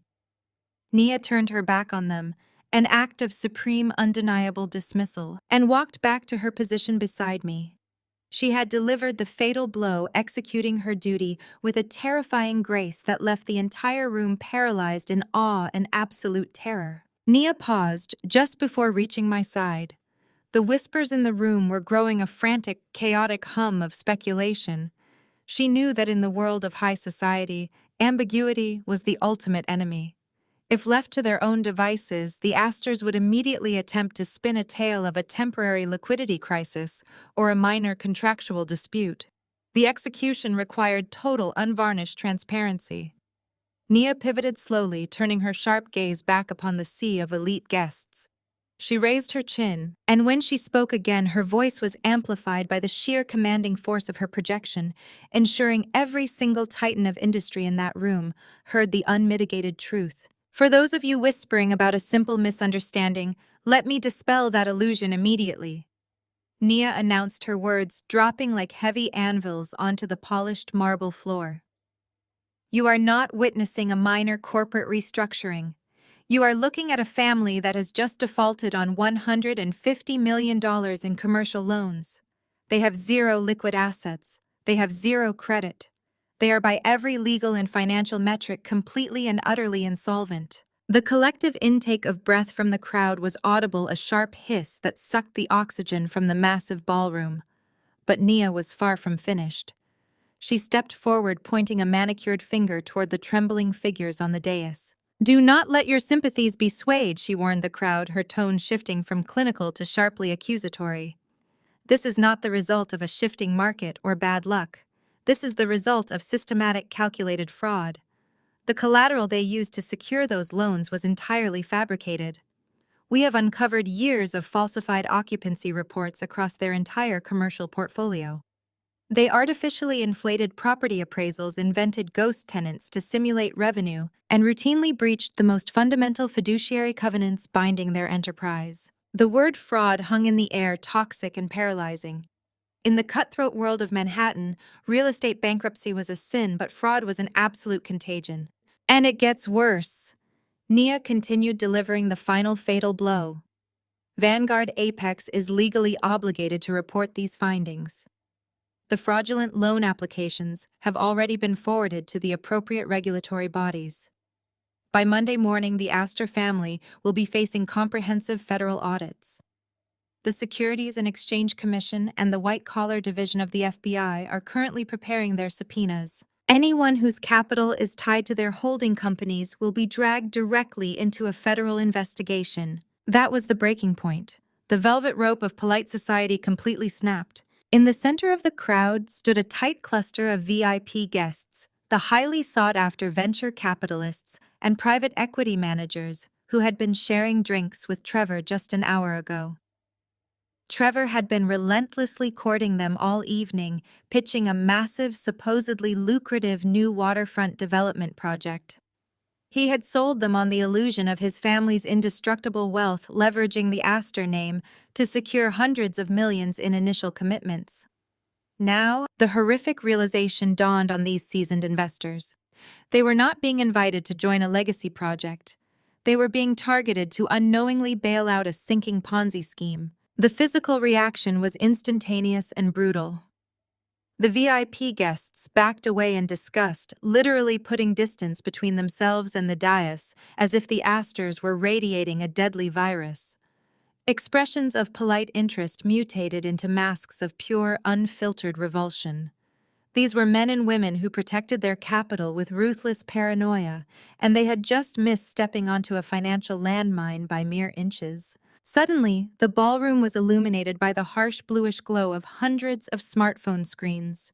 It happened all at once, a frantic, synchronized movement, as the city's most powerful players whipped out their devices. Thumbs flew across digital keyboards with desperate speed. They were mass emailing their wealth managers, texting their legal teams, and calling their offshore brokers. The hushed, frantic whispers filling the room were a chorus of financial self-preservation. I could hear the panicked, clipped orders echoing over the string quartet's abandoned instruments. Pull the term sheets, cancel the wire transfers, sever all contact, liquidate our shared positions immediately. The capital that had fueled the Astor family's arrogance for generations was evaporating into the digital ether in real time. Trevor saw it happening. He watched the glowing screens and heard the frantic commands, recognizing the exact moment his entire future was incinerated. Panic, blind, and animalistic took over his features. He scrambled off the velvet dais, his dress shoes slipping slightly on the spilled scotch, and lunged toward a silver-haired billionaire standing near the front of the crowd. "Arthur, please!" Trevor begged, his voice cracking with absolute desperation as he reached out a trembling hand. "You know me. You know my family. This is just a hostile tactic. We can explain everything. The waterfront project is still fully viable. We just need to finalize your funding by tomorrow. The billionaire recoiled violently, slapping Trevor's hand away as if he had been touched by a leper. "Do not speak to me." Arthur spat, his voice laced with absolute venom. "You tried to use my money to cover your fraudulent debts. If you or anyone from your disgraced family ever contacts my firm again, I will personally ensure you are locked in a federal penitentiary." Arthur turned his back on Trevor, immediately signaling his private security detail to clear a path toward the exit. The rejection was highly contagious. As Trevor spun around, frantically trying to lock eyes with anyone who might throw him a lifeline, he met a solid wall of turned backs and averted gazes. No one would look at him. No one would acknowledge his existence. The entire social ecosystem of New York's elite had collectively decided to amputate the Astor family from their ranks. They were marooned on an island of absolute isolation. Beatrice sat slumped in her chair, her hands covering her face as she wept, her manicured nails digging into her own skin as the reality of her social excommunication set in. Her husband stood paralyzed, staring blankly at the foreclosure documents in his hands, completely broken by the public broadcast of his criminal negligence. They had spent their entire lives cultivating an aura of superiority, using their wealth to bully, manipulate, and discard anyone they deemed beneath them. Now the very people they had considered their peers were treating them like toxic waste. I watched them unravel from my position beside my father. There was no pity in my heart, no lingering trace of the docile, accommodating girl they had abused. I stood tall, the red mark on my cheek serving as a testament to their brutality, while they drowned in the shallow, unforgiving waters of their own deceit. The public dismantling was absolute. We had not just taken their money, we had systematically eradicated their legacy, their freedom and their name, leaving them with absolutely nothing but the impending nightmare of federal prosecution. The suffocating quiet that had blanketed the ballroom was violently shattered by a sharp, piercing electronic trill. It was the distinct high-priority ringtone of the patriarch's private encrypted smartphone. The sound cut through the heavy air like a physical strike. Trevor's father flinched as if the noise had burned him. His hands, still clutching the dense stack of foreclosure documents, shook uncontrollably as he fumbled to reach inside his tailored tuxedo jacket. He yanked the device out, nearly dropping the polished metal rectangle onto the marble floor. The bright glare of the screen illuminated his ashen, terrified face. He swiped to answer, pressing the phone frantically against his ear. The voice on the other end was loud enough, frantic enough, that the harsh, panicked syllables bled out into the surrounding silence. It was his senior executive account manager from Manhattan's most exclusive private wealth bank. "What do you mean, frozen?" Trevor's father barked, his voice a hoarse, desperate rasp that stripped away every ounce of his cultivated aristocratic refinement. "Override the lock right now. I am your largest client. You authorize the operational transfers immediately, or I will have your job by morning." The response from the tiny speaker was a rapid, terrified staccato of apologies and terrifying legal realities. I watched the last remaining drops of blood drain from the older man's face. He staggered backward, his spine hitting one of the massive fluted columns supporting the ballroom archway. He let the phone slip from his ear, his arm dropping limply to his side. The executive manager's voice was still pleading through the speaker, repeating the same devastating phrase. The corporate accounts were completely locked. Every single credit line, every revolving debt facility, every emergency reserve fund had been instantly and permanently frozen by the compliance division. They had zero access to their operational capital. The Astor empire had just flatlined. Hearing his father's catastrophic failure, Trevor descended into sheer, unadulterated panic. He ripped his own phone from his pocket. The screen was already flooded with a cascading waterfall of urgent push notifications. Fraud alerts, margin call warnings, and automated account suspension emails stacked on top of one another in rapid, terrifying succession. His breathing turned ragged and shallow. He held the phone up to his face, but his features were so contorted by pure terror that the biometric facial recognition software failed to unlock the device. Swearing viciously under his breath, his thumbs clumsily hammered out his manual passcode. He tapped the sleek black icon of his primary wealth management application. This was the digital vault where he kept the liquid millions he used to fund his lavish, reckless lifestyle. The loading circle spun for an agonizing 3 seconds. Then the interface snapped open. There was no polite greeting. There was no portfolio summary. Instead, a glaring solid red banner dominated the top of the screen. Account suspended. Pending federal investigation. Trevor stared at the digits displayed beneath the warning. Where there had once been an 8-figure cushion of generational wealth, there was now only a stark, unforgiving 0. He tapped the screen furiously, his fingernails clacking against the tempered glass. He navigated to his offshore holdings, his supposedly untraceable accounts in the Caymans, and his volatile cryptocurrency wallets. Nia's asset tracking algorithms had been utterly flawless. Every single digital vault he opened displayed the exact same horrifying result. 0, 0, 0. His entire net worth had been wiped from existence with a few keystrokes. Trevor dropped his phone. It hit the marble floor with a sharp crack, the screen fracturing into a spiderweb of broken glass mirroring the complete destruction of his reality. He grabbed his own hair, letting out a raw, guttural sound of pure despair. The sheer panic and terror infecting the men finally radiated outward, striking Beatrice with the force of a physical blow. She had remained slumped in her velvet chair, paralyzed by the social excommunication unfolding around her. But as her husband leaned against the stone column, gasping for air, and her son clawed at his own head in the ruins of his digital wealth, the abstract concept of bankruptcy suddenly crystallized into a brutal physical reality. Beatrice's eyes darted frantically down to her own trembling hands. She stared at the massive 10-carat flawless diamond ring glittering on her finger. She looked down at the custom hand-stitched Parisian silk gown draped elegantly across her thin frame. Her breathing hitched, transforming into a rapid, audible hyperventilation. She looked toward the grand entrance of the club, her mind undoubtedly racing toward the safety of her chauffeur-driven, armored Bentley parked outside in the freezing snow.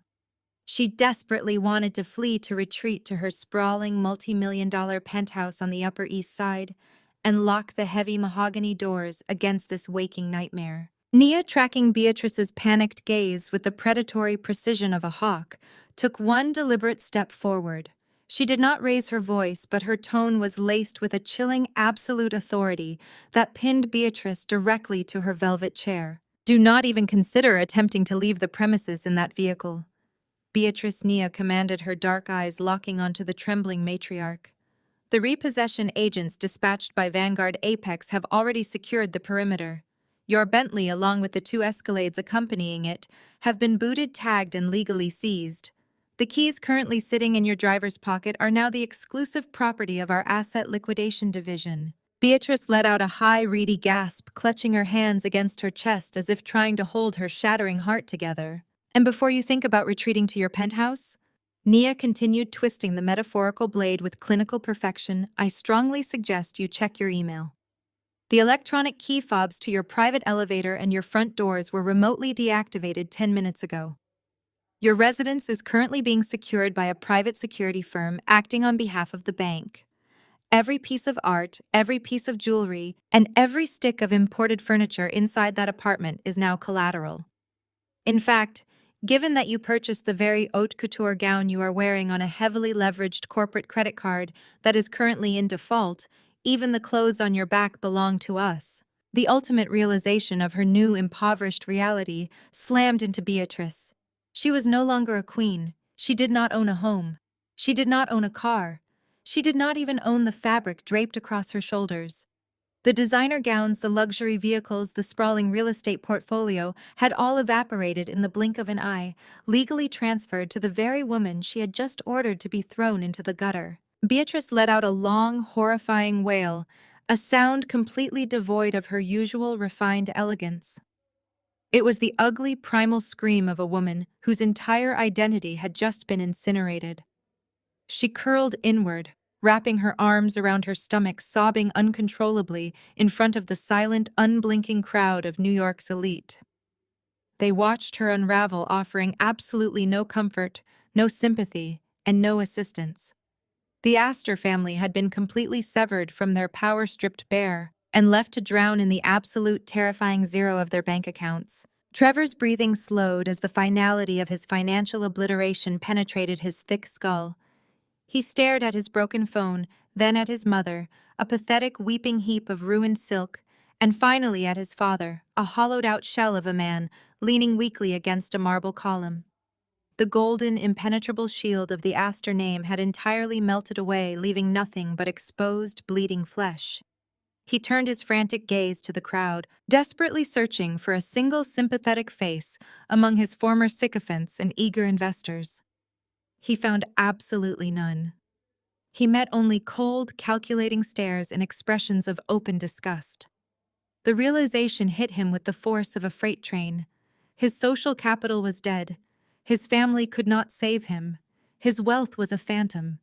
His survival instincts, honed by a lifetime of manipulative social climbing, aggressively kicked into overdrive. The Astor ship was resting at the bottom of the ocean, and it was time to abandon the crew. Trevor slowly raised his head, his panicked eyes locking onto mine.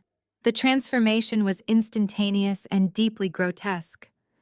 The sneering, entitled arrogance that had dominated his features all evening completely vanished, replaced by a mask of manufactured, desperate anguish. He took a hesitant step forward, his hands raised in a gesture of total surrender. He completely bypassed his paralyzed father and physically stepped around his mother's sobbing form, treating the woman who had birthed him like discarded debris. Madeline Trevor choked out, his voice cracking with a perfectly calibrated sob that echoed through the deathly silent ballroom. "Madeline, please listen to me. You have to listen to me."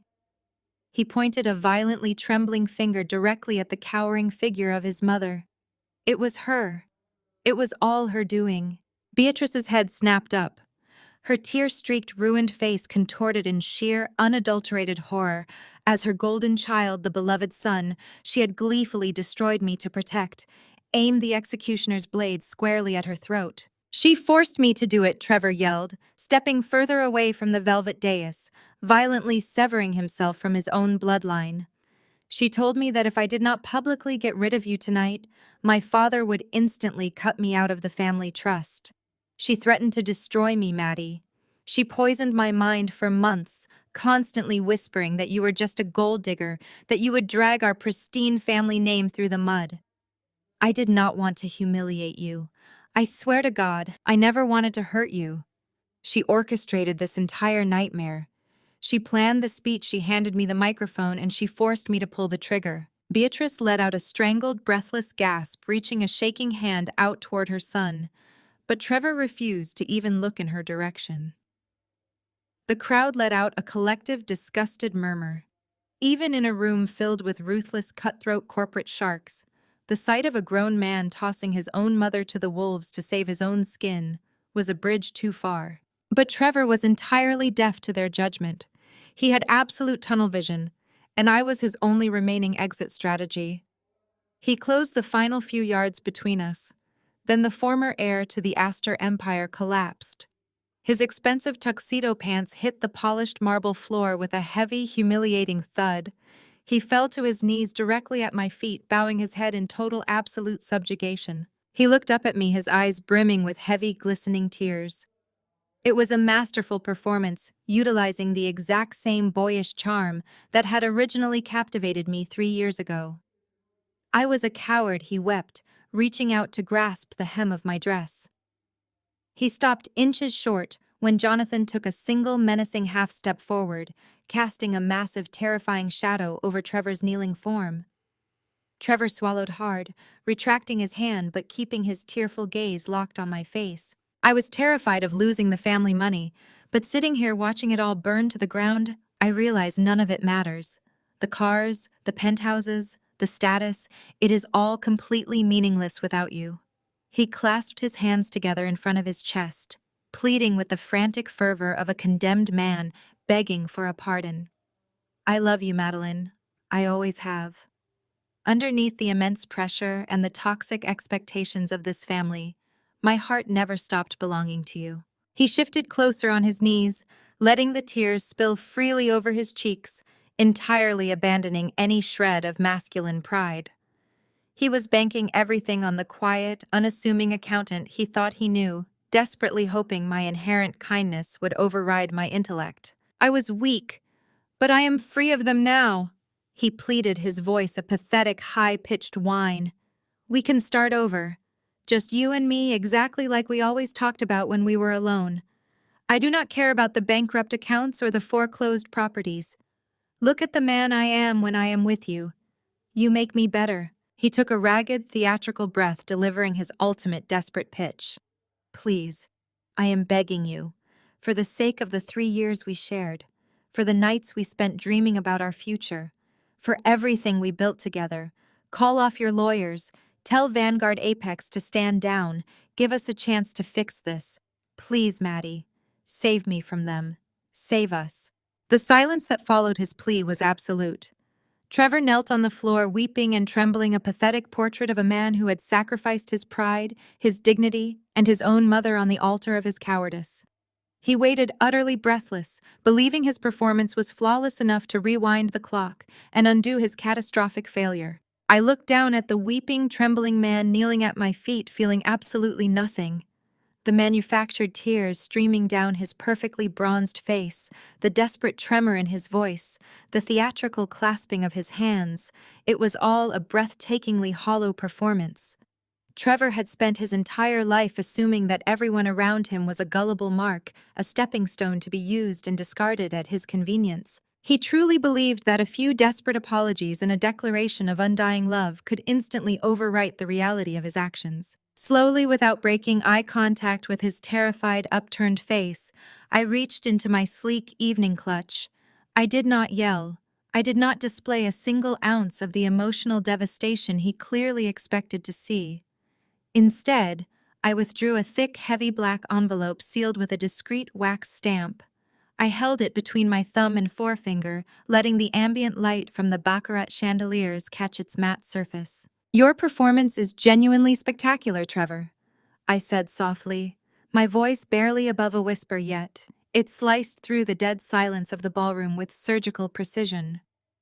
But you always possessed one fatal, inescapable flaw. You consistently underestimate the people you consider beneath you. With a simple flick of my wrist, I tossed the heavy envelope downward. It hit the polished marble floor precisely between his knees. The impact cracked the wax seal, and a dozen high-resolution 8x10 photographs spilled outward, sliding across the stone like a deck of tarot cards, dealing a final, inescapable doom. Trevor's gaze instinctively dropped. The moment his eyes registered the images scattered across the floor, his manufactured tears instantly evaporated. The flush of adrenaline and performance art vanished from his cheeks, leaving his face a stark, chalky white. The pure, unadulterated panic that replaced his fake sorrow was the first genuine emotion he had displayed all evening. Staring back at him from the glossy prints were undeniable time-stamped chronicles of his ongoing 6-month affair. There he was captured through a telephoto lens, entering the private rear entrance of the St. Regis Hotel with his supposedly estranged ex-girlfriend Victoria. There they were sipping expensive vintage champagne on a secluded balcony in St. Bart's during the exact week he claimed he was suffering through grueling back-to-back real estate negotiations in London. There was a beautifully crisp, magnified image of a receipt for a $500,000 diamond tennis bracelet purchased under a dummy corporation being fastened around Victoria's wrist. You see, I continued, my heels clicking sharply against the marble as I took a slow, deliberate step around his kneeling form. An accountant's true strength does not lie simply in balancing a ledger. It lies in noticing the anomalies, the quiet, subtle discrepancies, the tiny leaks in the cash flow that suggest a secondary hidden set of books. Numbers tell a story, Trevor. And your story was written in sloppy offshore shell companies and careless, untraceable wire transfers. A collective disgusted gasp rippled through the crowd of onlookers. The wealthy investors and venture capitalists still standing in the room leaned forward, their eyes widening as they recognized the staggering implications of the photographs. Trevor had not just been defrauding their corporate funds to keep his family's sinking empire afloat. He had been actively siphoning that stolen capital to fund a lavish, secret double life with his mistress. Trevor scrambled frantically, his hands shaking so violently he could barely grip the glossy paper. He tried to gather the photographs, pulling them against his chest, as if hiding them now could somehow erase the fact that hundreds of the city's most powerful people had already seen them. "Do not try to hide them," I instructed coldly. "The board of directors and the federal auditors will be receiving their own complete copies by morning.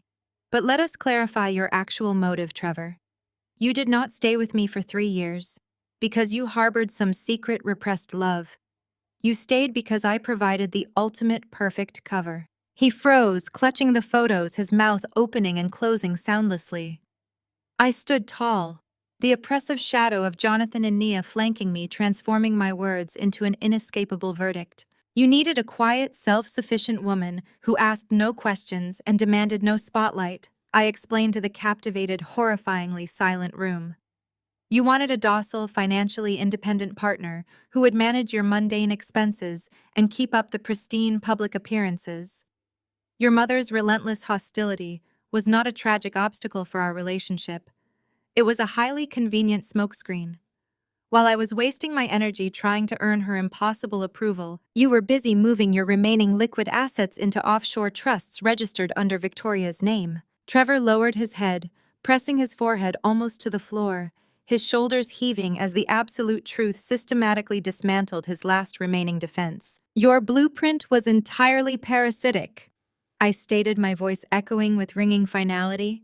"Your master plan was to eventually discard me with nothing, marry your mistress, and use my steady, unassuming income to subsidize your basic living expenses while you hid your remaining wealth from the impending corporate audits. You thought you could string me along as a blind, obedient ledger keeper to finance your deceit, while the Astor Empire crumbled around you." I stopped pacing and planted my feet directly in front of him.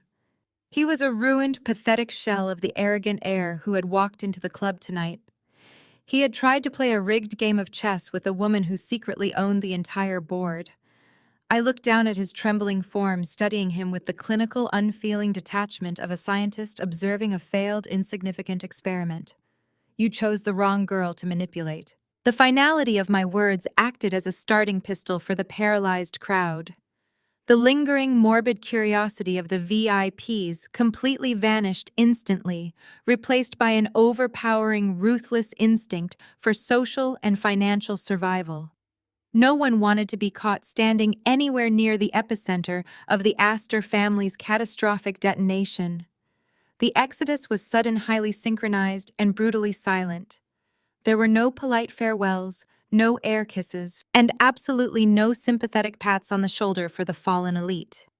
The venture capitalists, the real estate moguls, and the society matriarchs turned as a single panicked organism and marched aggressively toward the grand mahogany double doors. The soft, chaotic rustle of expensive silk gowns and the sharp, rapid clatter of polished dress shoes filled the massive space, creating a frantic percussion of total abandonment. Guests abandoned half-empty crystal champagne flutes on passing catering trays and left untouched caviar canapes on the linen-draped tables. I watched as men and women practically shoved each other out of the way to reach the coat check first, desperate to reclaim their cashmere overcoats and flee the premises. Outside the towering arched windows of the country club, the chaotic flashing of red tail lights illuminated the falling snow. A massive fleet of black town cars and luxury sedans was already peeling out of the circular driveway, their tires spinning wildly on the icy cobblestones. They were fleeing the toxic fallout of the Astor collapse like citizens evacuating a radioactive quarantine zone. Within 3 minutes, the grand ballroom of the Astor Country Club was entirely hollowed out. The string quartet had hastily packed their instruments and vanished through the service corridors, eager to escape a client who could no longer pay their invoice. The catering staff, realizing the night was over, had quietly slipped away into the shadows of the kitchens. The Astor family was completely alone. the vast cavernous room designed specifically to host hundreds of adoring, wealthy sycophants now only served to magnify the absolute terrifying isolation of the three broken figures remaining on the floor. The silence that rushed in to fill the sudden void was heavy, oppressive, and suffocating. It was not a peaceful quiet. It was the ringing, deafening silence of total annihilation. The only sounds remaining in the massive space were the distant faint hum of the heating vents and the ragged, uneven breathing of the ruined family. Trevor remained frozen on his knees, his hands resting limply on his thighs. His eyes were fixed vacantly on the scattered glossy photographs of his own treachery, but he made absolutely no move to gather them. His mother Beatrice was still curled tightly in her velvet chair, her tear-streaked face buried deep in her trembling hands. Her shoulders heaved with silent, violent sobs as she rocked back and forth, entirely consumed by the evaporation of her social empire. But it was the patriarch of the family who finally broke the terrible static tableau. Trevor's father staggered away from the fluted marble column that had been keeping him upright. His movements were jerky, uncoordinated, and deeply alarming. The graceful, commanding stride of a billionaire titan was completely gone, replaced by the stumbling, desperate gait of a broken man. He reached a heavy velvet armchair near the edge of the dais and practically collapsed into it. His weight hit the cushions with a heavy, defeated slump, sending a small cloud of dust into the pristine air. He brought a violently trembling hand up to his chest, clutching the lapel of his tailored tuxedo jacket directly over his heart. His breathing was rapid and shallow, a desperate wheezing sound that echoed sharply against the frescoed ceilings. He pulled at his silk bow tie with frantic, uncoordinated fingers, tearing it loose as if the expensive fabric were suddenly strangling him. The healthy, artificially tanned color had entirely drained from his face, leaving his skin a sickly, translucent shade of gray under the brilliant glare of the baccarat chandeliers. His eyes darted wildly around the room, taking in the crystal, the gold leaf accents, and the towering imported floral arrangements. He was looking at his kingdom, but he was no longer seeing his property. He was looking at Vanguard Apex's newly acquired assets. I watched him process the sheer insurmountable magnitude of their destitution. The cognitive dissonance was visibly tearing him apart. For 60 years, the Astor name had been an unbreakable shield of generational wealth, a golden ticket that granted them unquestioned access to the highest echelons of global power. They had operated with total impunity, destroying smaller competitors, manipulating financial markets, and crushing everyday people beneath the wheels of their luxury cars. Now, every single element of that fabricated reality had been systematically dismantled and incinerated. The sprawling historic mansions in the Hamptons and the Aspen ski lodges were gone, legally seized to satisfy their massive commercial defaults. The fleet of armored Escalades, the private jet shares, and the yachts docked in Monaco had all been instantly repossessed by the banks they had spent years defrauding. Their pristine, unblemished legacy was currently being ripped to shreds by federal auditors and aggressive investigative journalists. The false pride that had insulated them from the consequences of their own arrogance had been utterly shattered, leaving them completely exposed to the brutal, freezing wind of consequence. Trevor's father let out a long, ragged groan, a sound of profound, inescapable defeat. He leaned his head back against the velvet chair and stared blankly up at the painted ceiling, his hands dropping limply over the armrests. The crushing reality settled over the room, pressing down on the three of them with the weight of a collapsing skyscraper. They were no longer titans of industry. They were no longer untouchable elites commanding the respect of the city. They were entirely bankrupt, publicly disgraced, and facing the immediate prospect of federal criminal prosecution. The empire was dead, and its former rulers were left sitting in the luxurious ruins, entirely consumed by the quiet, echoing finality of their own absolute destruction. The crushing silence in the ballroom was finally broken, not by Trevor, nor by his paralyzed father, but by a sharp, ragged intake of breath from the velvet armchair. Beatrice Astor, a woman whose entire existence had been defined by ruthless intimidation and the strict enforcement of social hierarchy, was unraveling at an astonishing speed. The perfectly tailored Parisian silk gown now hung awkwardly on her shaking frame. The icy, unblinking composure she had weaponized for decades cracked, shattering into 1,000 irrecoverable pieces. Her hands weighed down by flawless diamonds that now legally belonged to a corporate liquidation division trembled so violently that the heavy jewels clicked against each other. Just 1 hour ago, this exact woman had stood tall and imperious, her manicured hand striking my cheek with the force of absolute, unquestioned authority. She had looked down her nose at me as if I were a diseased rodent, a grotesque inconvenience staining her pristine family portrait. She had ordered my total destruction with the casual ease of ordering a cocktail. Now completely stripped of her endless credit limits, her sprawling real estate portfolio, and the terrifying weight of the Astor name, the illusion of her superiority vanished. There was no regal matriarch left. There was only a terrified aging woman staring into the horrifying abyss of absolute poverty. Beatrice tried to stand. She gripped the velvet armrests, her knuckles turning bone white, and forced herself upright. But the sheer psychological shock of her new impoverished reality had physically drained her. Her legs clad in designer heels simply refused to support her. Her knees visibly buckled. She staggered forward, her arms flailing wildly for balance, completely abandoning any remaining shred of aristocratic dignity. She did not catch herself. Beatrice collapsed onto the hard, polished marble floor. The impact was heavy bruising and entirely undignified. She landed just inches from where her son was already kneeling, creating a twisted, pathetic mirror image of total submission.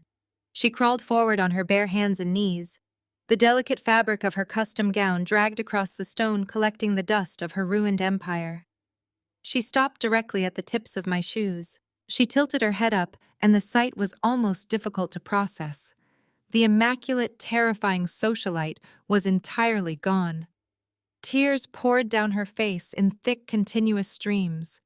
The heavy, waterproof mascara and expensive eyeliner she wore had completely surrendered, running down her cheeks in dark, muddy rivers that stained her pale skin and dripped onto her diamond necklace.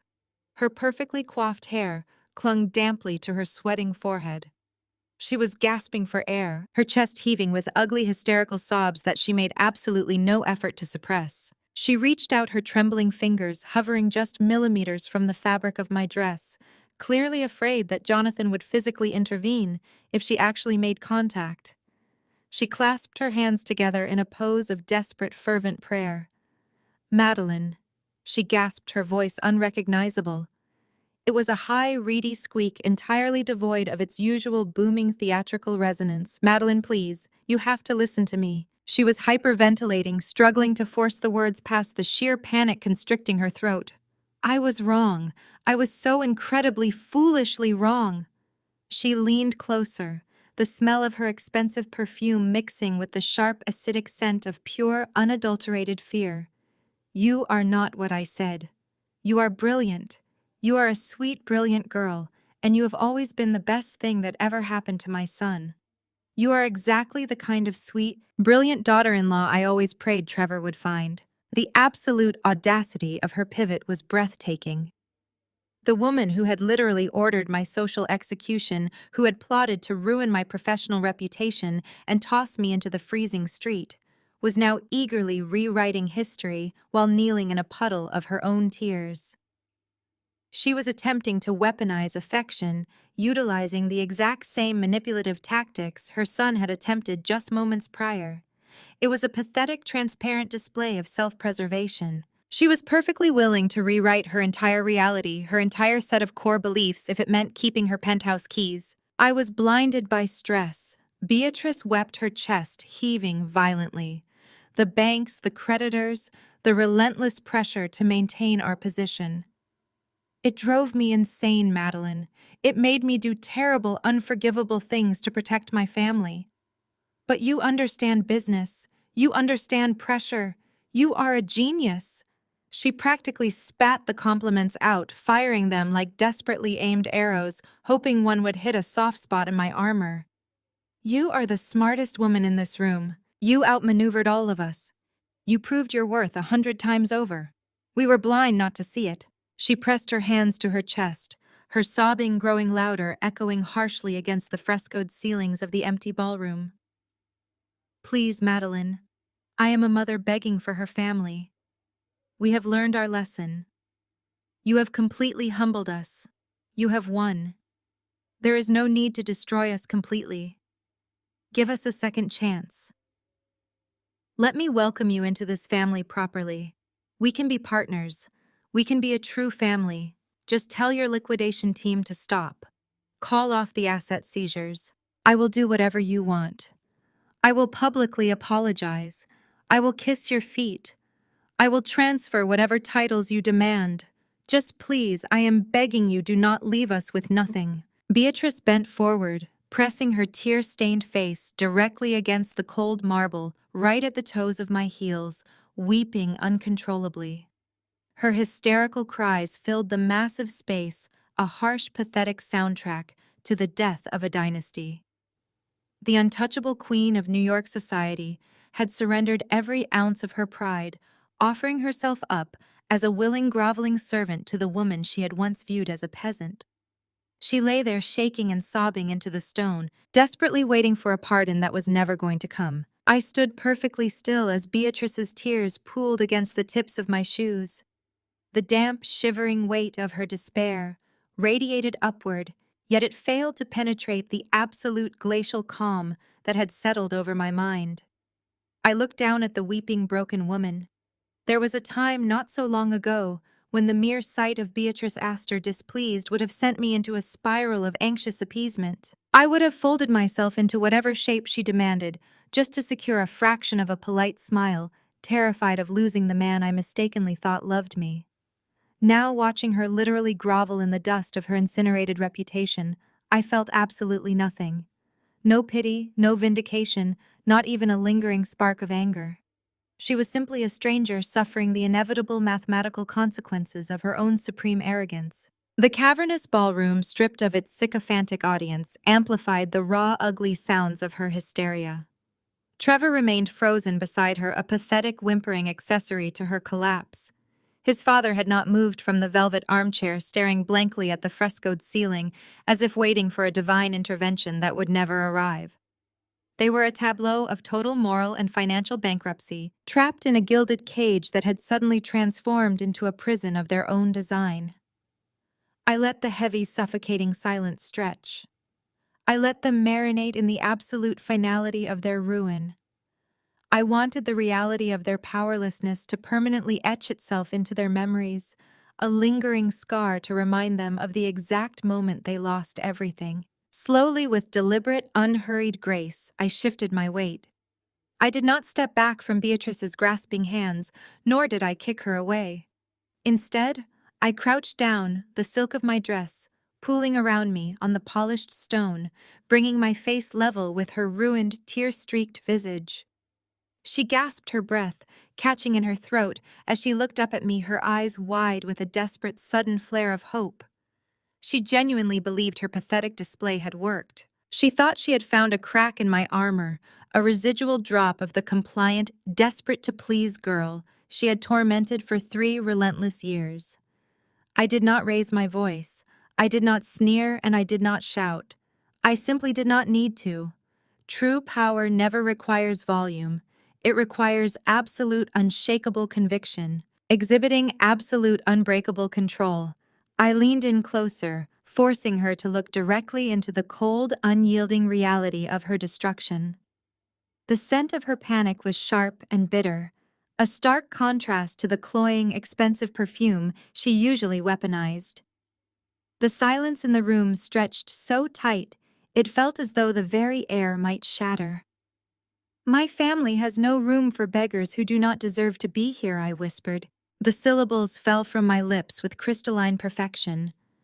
I mirrored her exact cruel words from earlier in the evening, returning the venomous blade she had driven into my chest with lethal precision. The phrase struck her with the force of a physical blow. The manufactured hope instantly drained from her widened eyes, replaced by a hollow, bottomless despair. Her jaw went slack, and a fresh, agonizing wail tore from her throat. She collapsed fully against the marble, her entire body shuddering as the realization washed over her. There would be no mercy. There would be no salvation. The Astor legacy was officially dead, executed by the very woman they had deemed unworthy to stand in their presence. Trevor let out a guttural sob, burying his face in his hands, finally understanding that his parasitic survival strategy had been permanently severed. He was trapped in the wreckage of his own making, entirely devoid of the safety net he had spent months trying to exploit. Without another glance, I straightened up. I smoothed the fabric of my dress, adjusting my posture until I stood taller than I ever had during my entire 3-year nightmare with this family. I did not look at Trevor's shaking shoulders.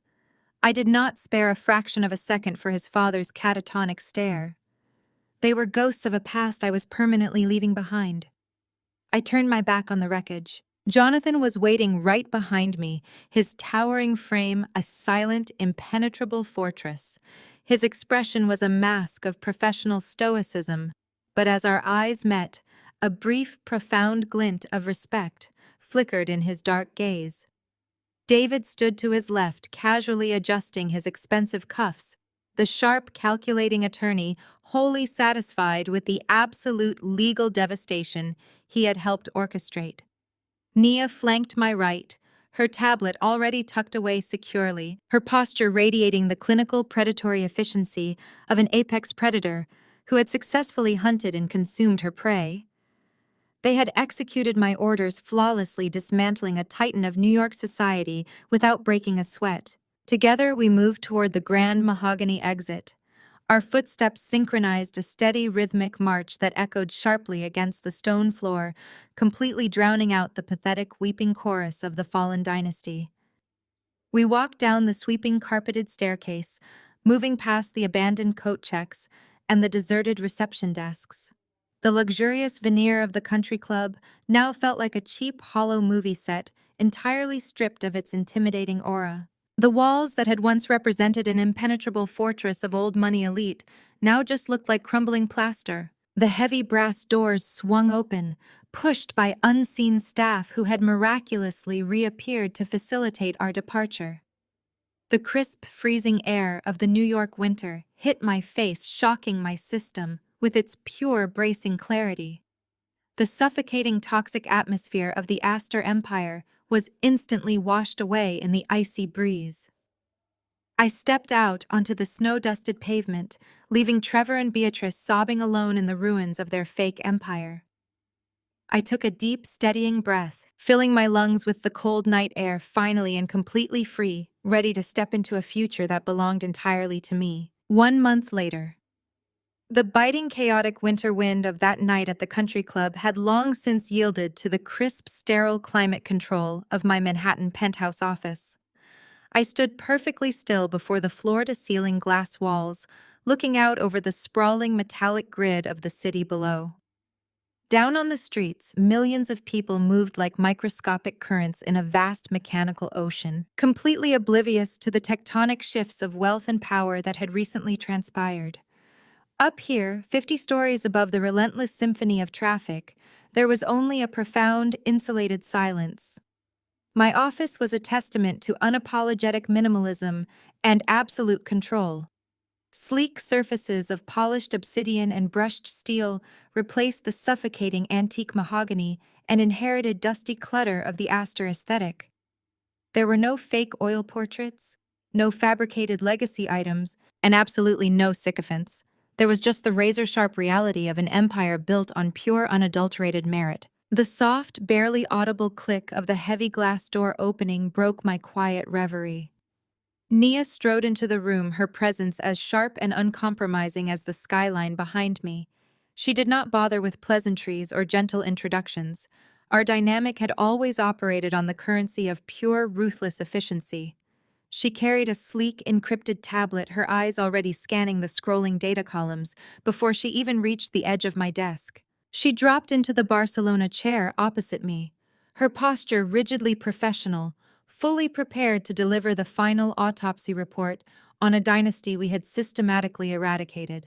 The final liquidation protocols cleared the federal regulatory hurdles this morning at precisely 9 o'clock.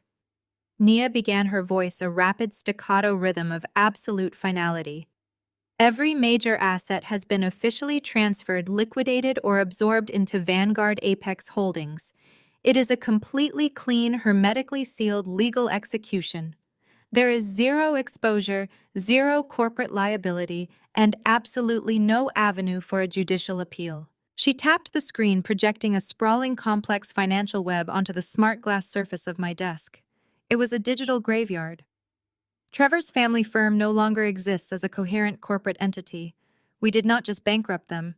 We entirely dismantled their infrastructure, severed their supply chains, and sold the company off for parts. I watched the data cascade across the glass, tracing the ruthless mathematical anatomy of their destruction. The commercial real estate division, once the glittering crown jewel of Trevor's father's fraudulent empire, had been carved up and auctioned to aggressive offshore developers who had instantly gutted the properties for redevelopment. Their flagship commercial leases were legally voided, the prime Manhattan storefronts immediately reassigned to our own subsidiary brands. The intellectual property, the proprietary software they had brazenly stolen from smaller tech startups, was legally seized, repackaged, and sold at a premium to their fiercest overseas competitors. Even the office furniture, the ergonomic executive chairs, the imported Italian conference tables, and the ridiculous modern art installations had been auctioned off to discount liquidators.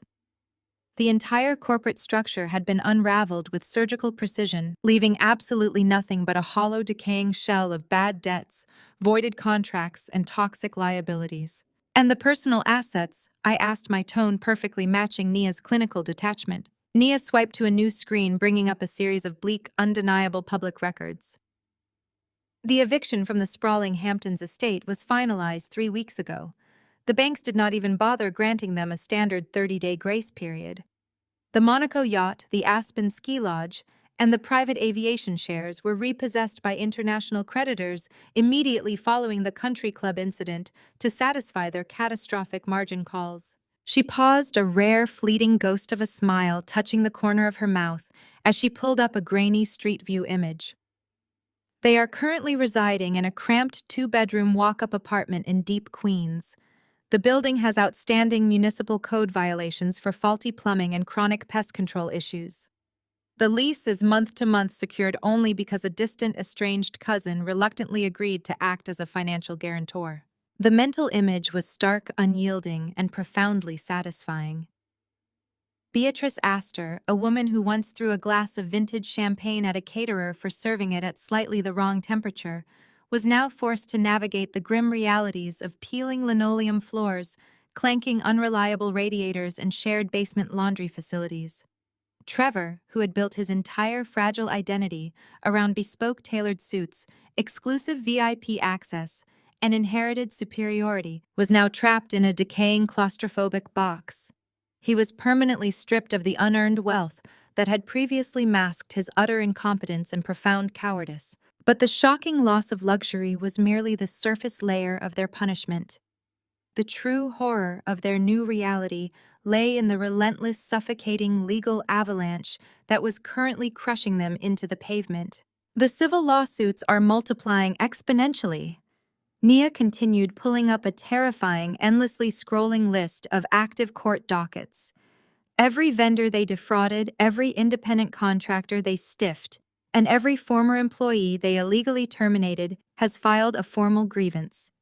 The sheer volume of litigation is mathematically impossible for them to fight, let alone settle. They cannot afford competent legal representation, which means they are being forced to navigate a hostile, unforgiving judicial system entirely unequipped and completely exposed. And the federal level, I prompted, knowing the final lethal mechanism we had set in motion. Nia's eyes gleamed with cold, predatory satisfaction. The IRS audits have officially transitioned from standard inquiries to full-scale multi-agency criminal investigations. The offshore tax havens they used to conceal their embezzled funds were fully exposed during our initial acquisition audits and immediately flagged for federal review. Government agents have already seized Beatrice's remaining personal bank accounts, frozen Trevor's hidden offshore trusts, and placed liens on any potential future earnings. They are quite literally drowning in federal subpoenas, facing immediate tax fraud charges, and staring down the barrel of severe, unavoidable prison sentences. I turned back to the window, absorbing the sheer total permanence of the situation.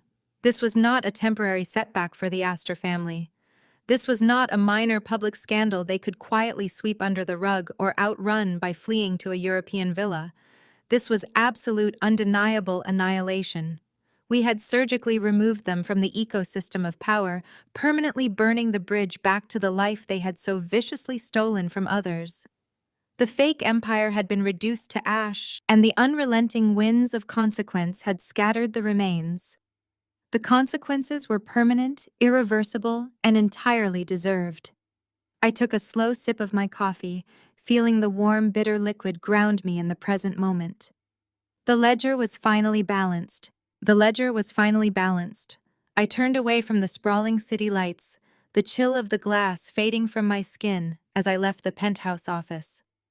Stepping out of the private elevator later that evening, the sterile clinical precision of my corporate sanctuary dissolved into the rich, inviting warmth of my personal dining room.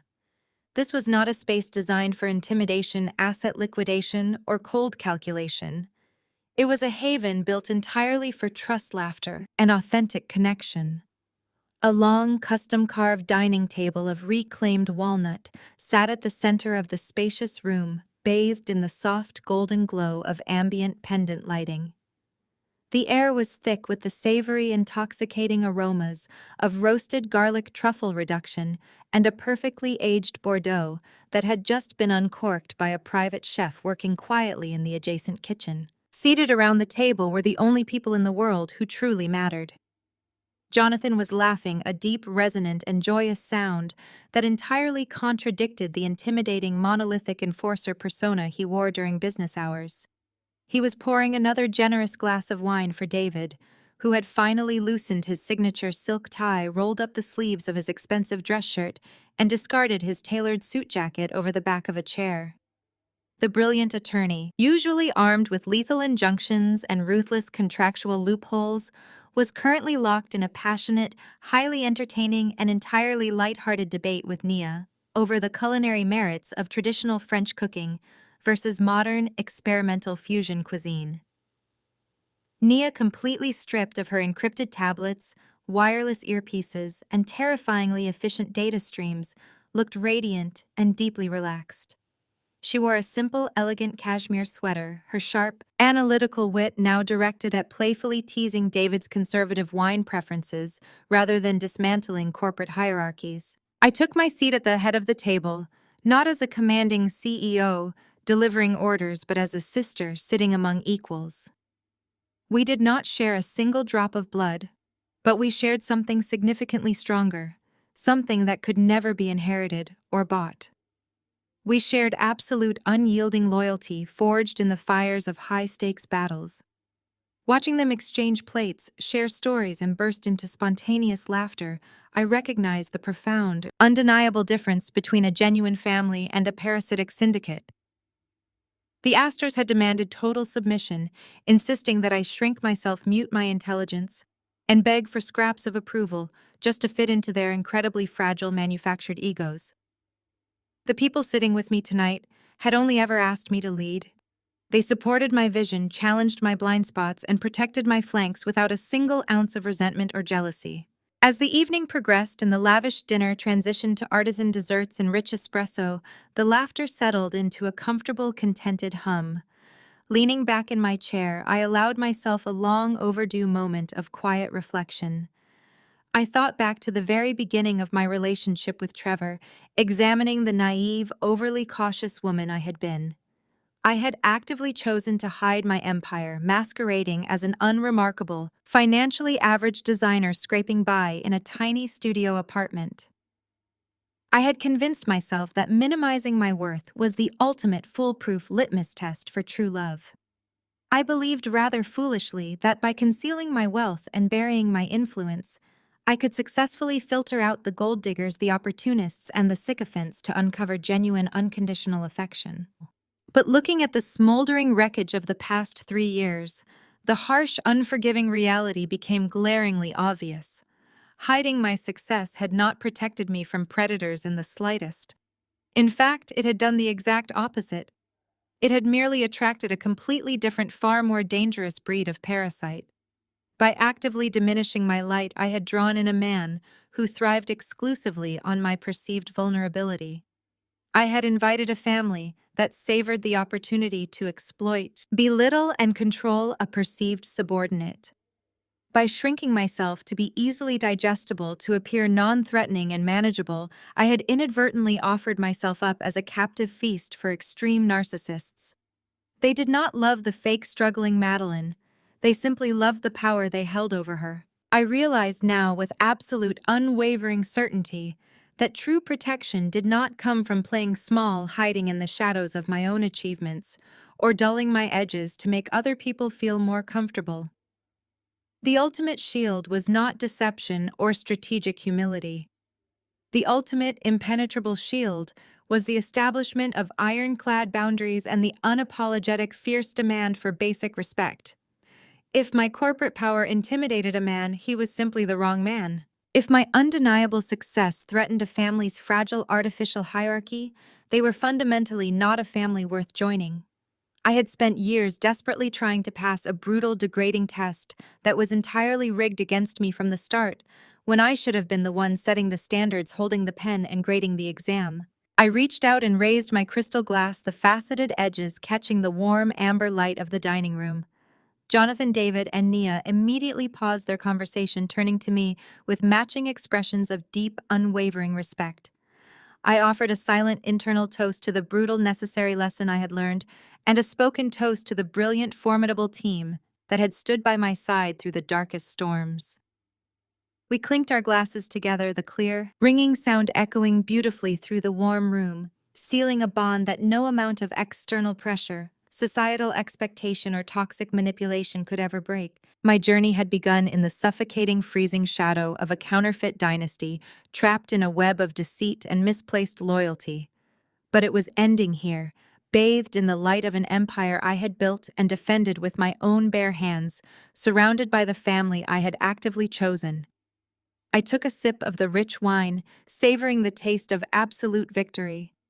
I turned away from the table, looking directly forward, the clarity of the moment washing over me with a brilliant, empowering heat. Sometimes the loudest revenge is absolute, silent, legal destruction. Have you ever had a family member try to crush your worth only to find out they messed with the wrong woman? Tell me your story in the comments below, and remember, never apologize for your power. Madeline illuminates a profound truth: shrinking ourselves to fit into a remarkably fragile world never guarantees truly authentic love. When we hide our brilliance or mask our success to test others, we do not filter out the opportunists. Instead, we attract toxic predators who thrive on perceived vulnerability. True security is not found in playing small or performing humility. Rather, it is forged by establishing ironclad boundaries, demanding absolute respect, and unapologetically embracing our own power. Own your brilliant empire fully. Have you ever dimmed your inner light to comfort other people? And how did you stop? Please comment below.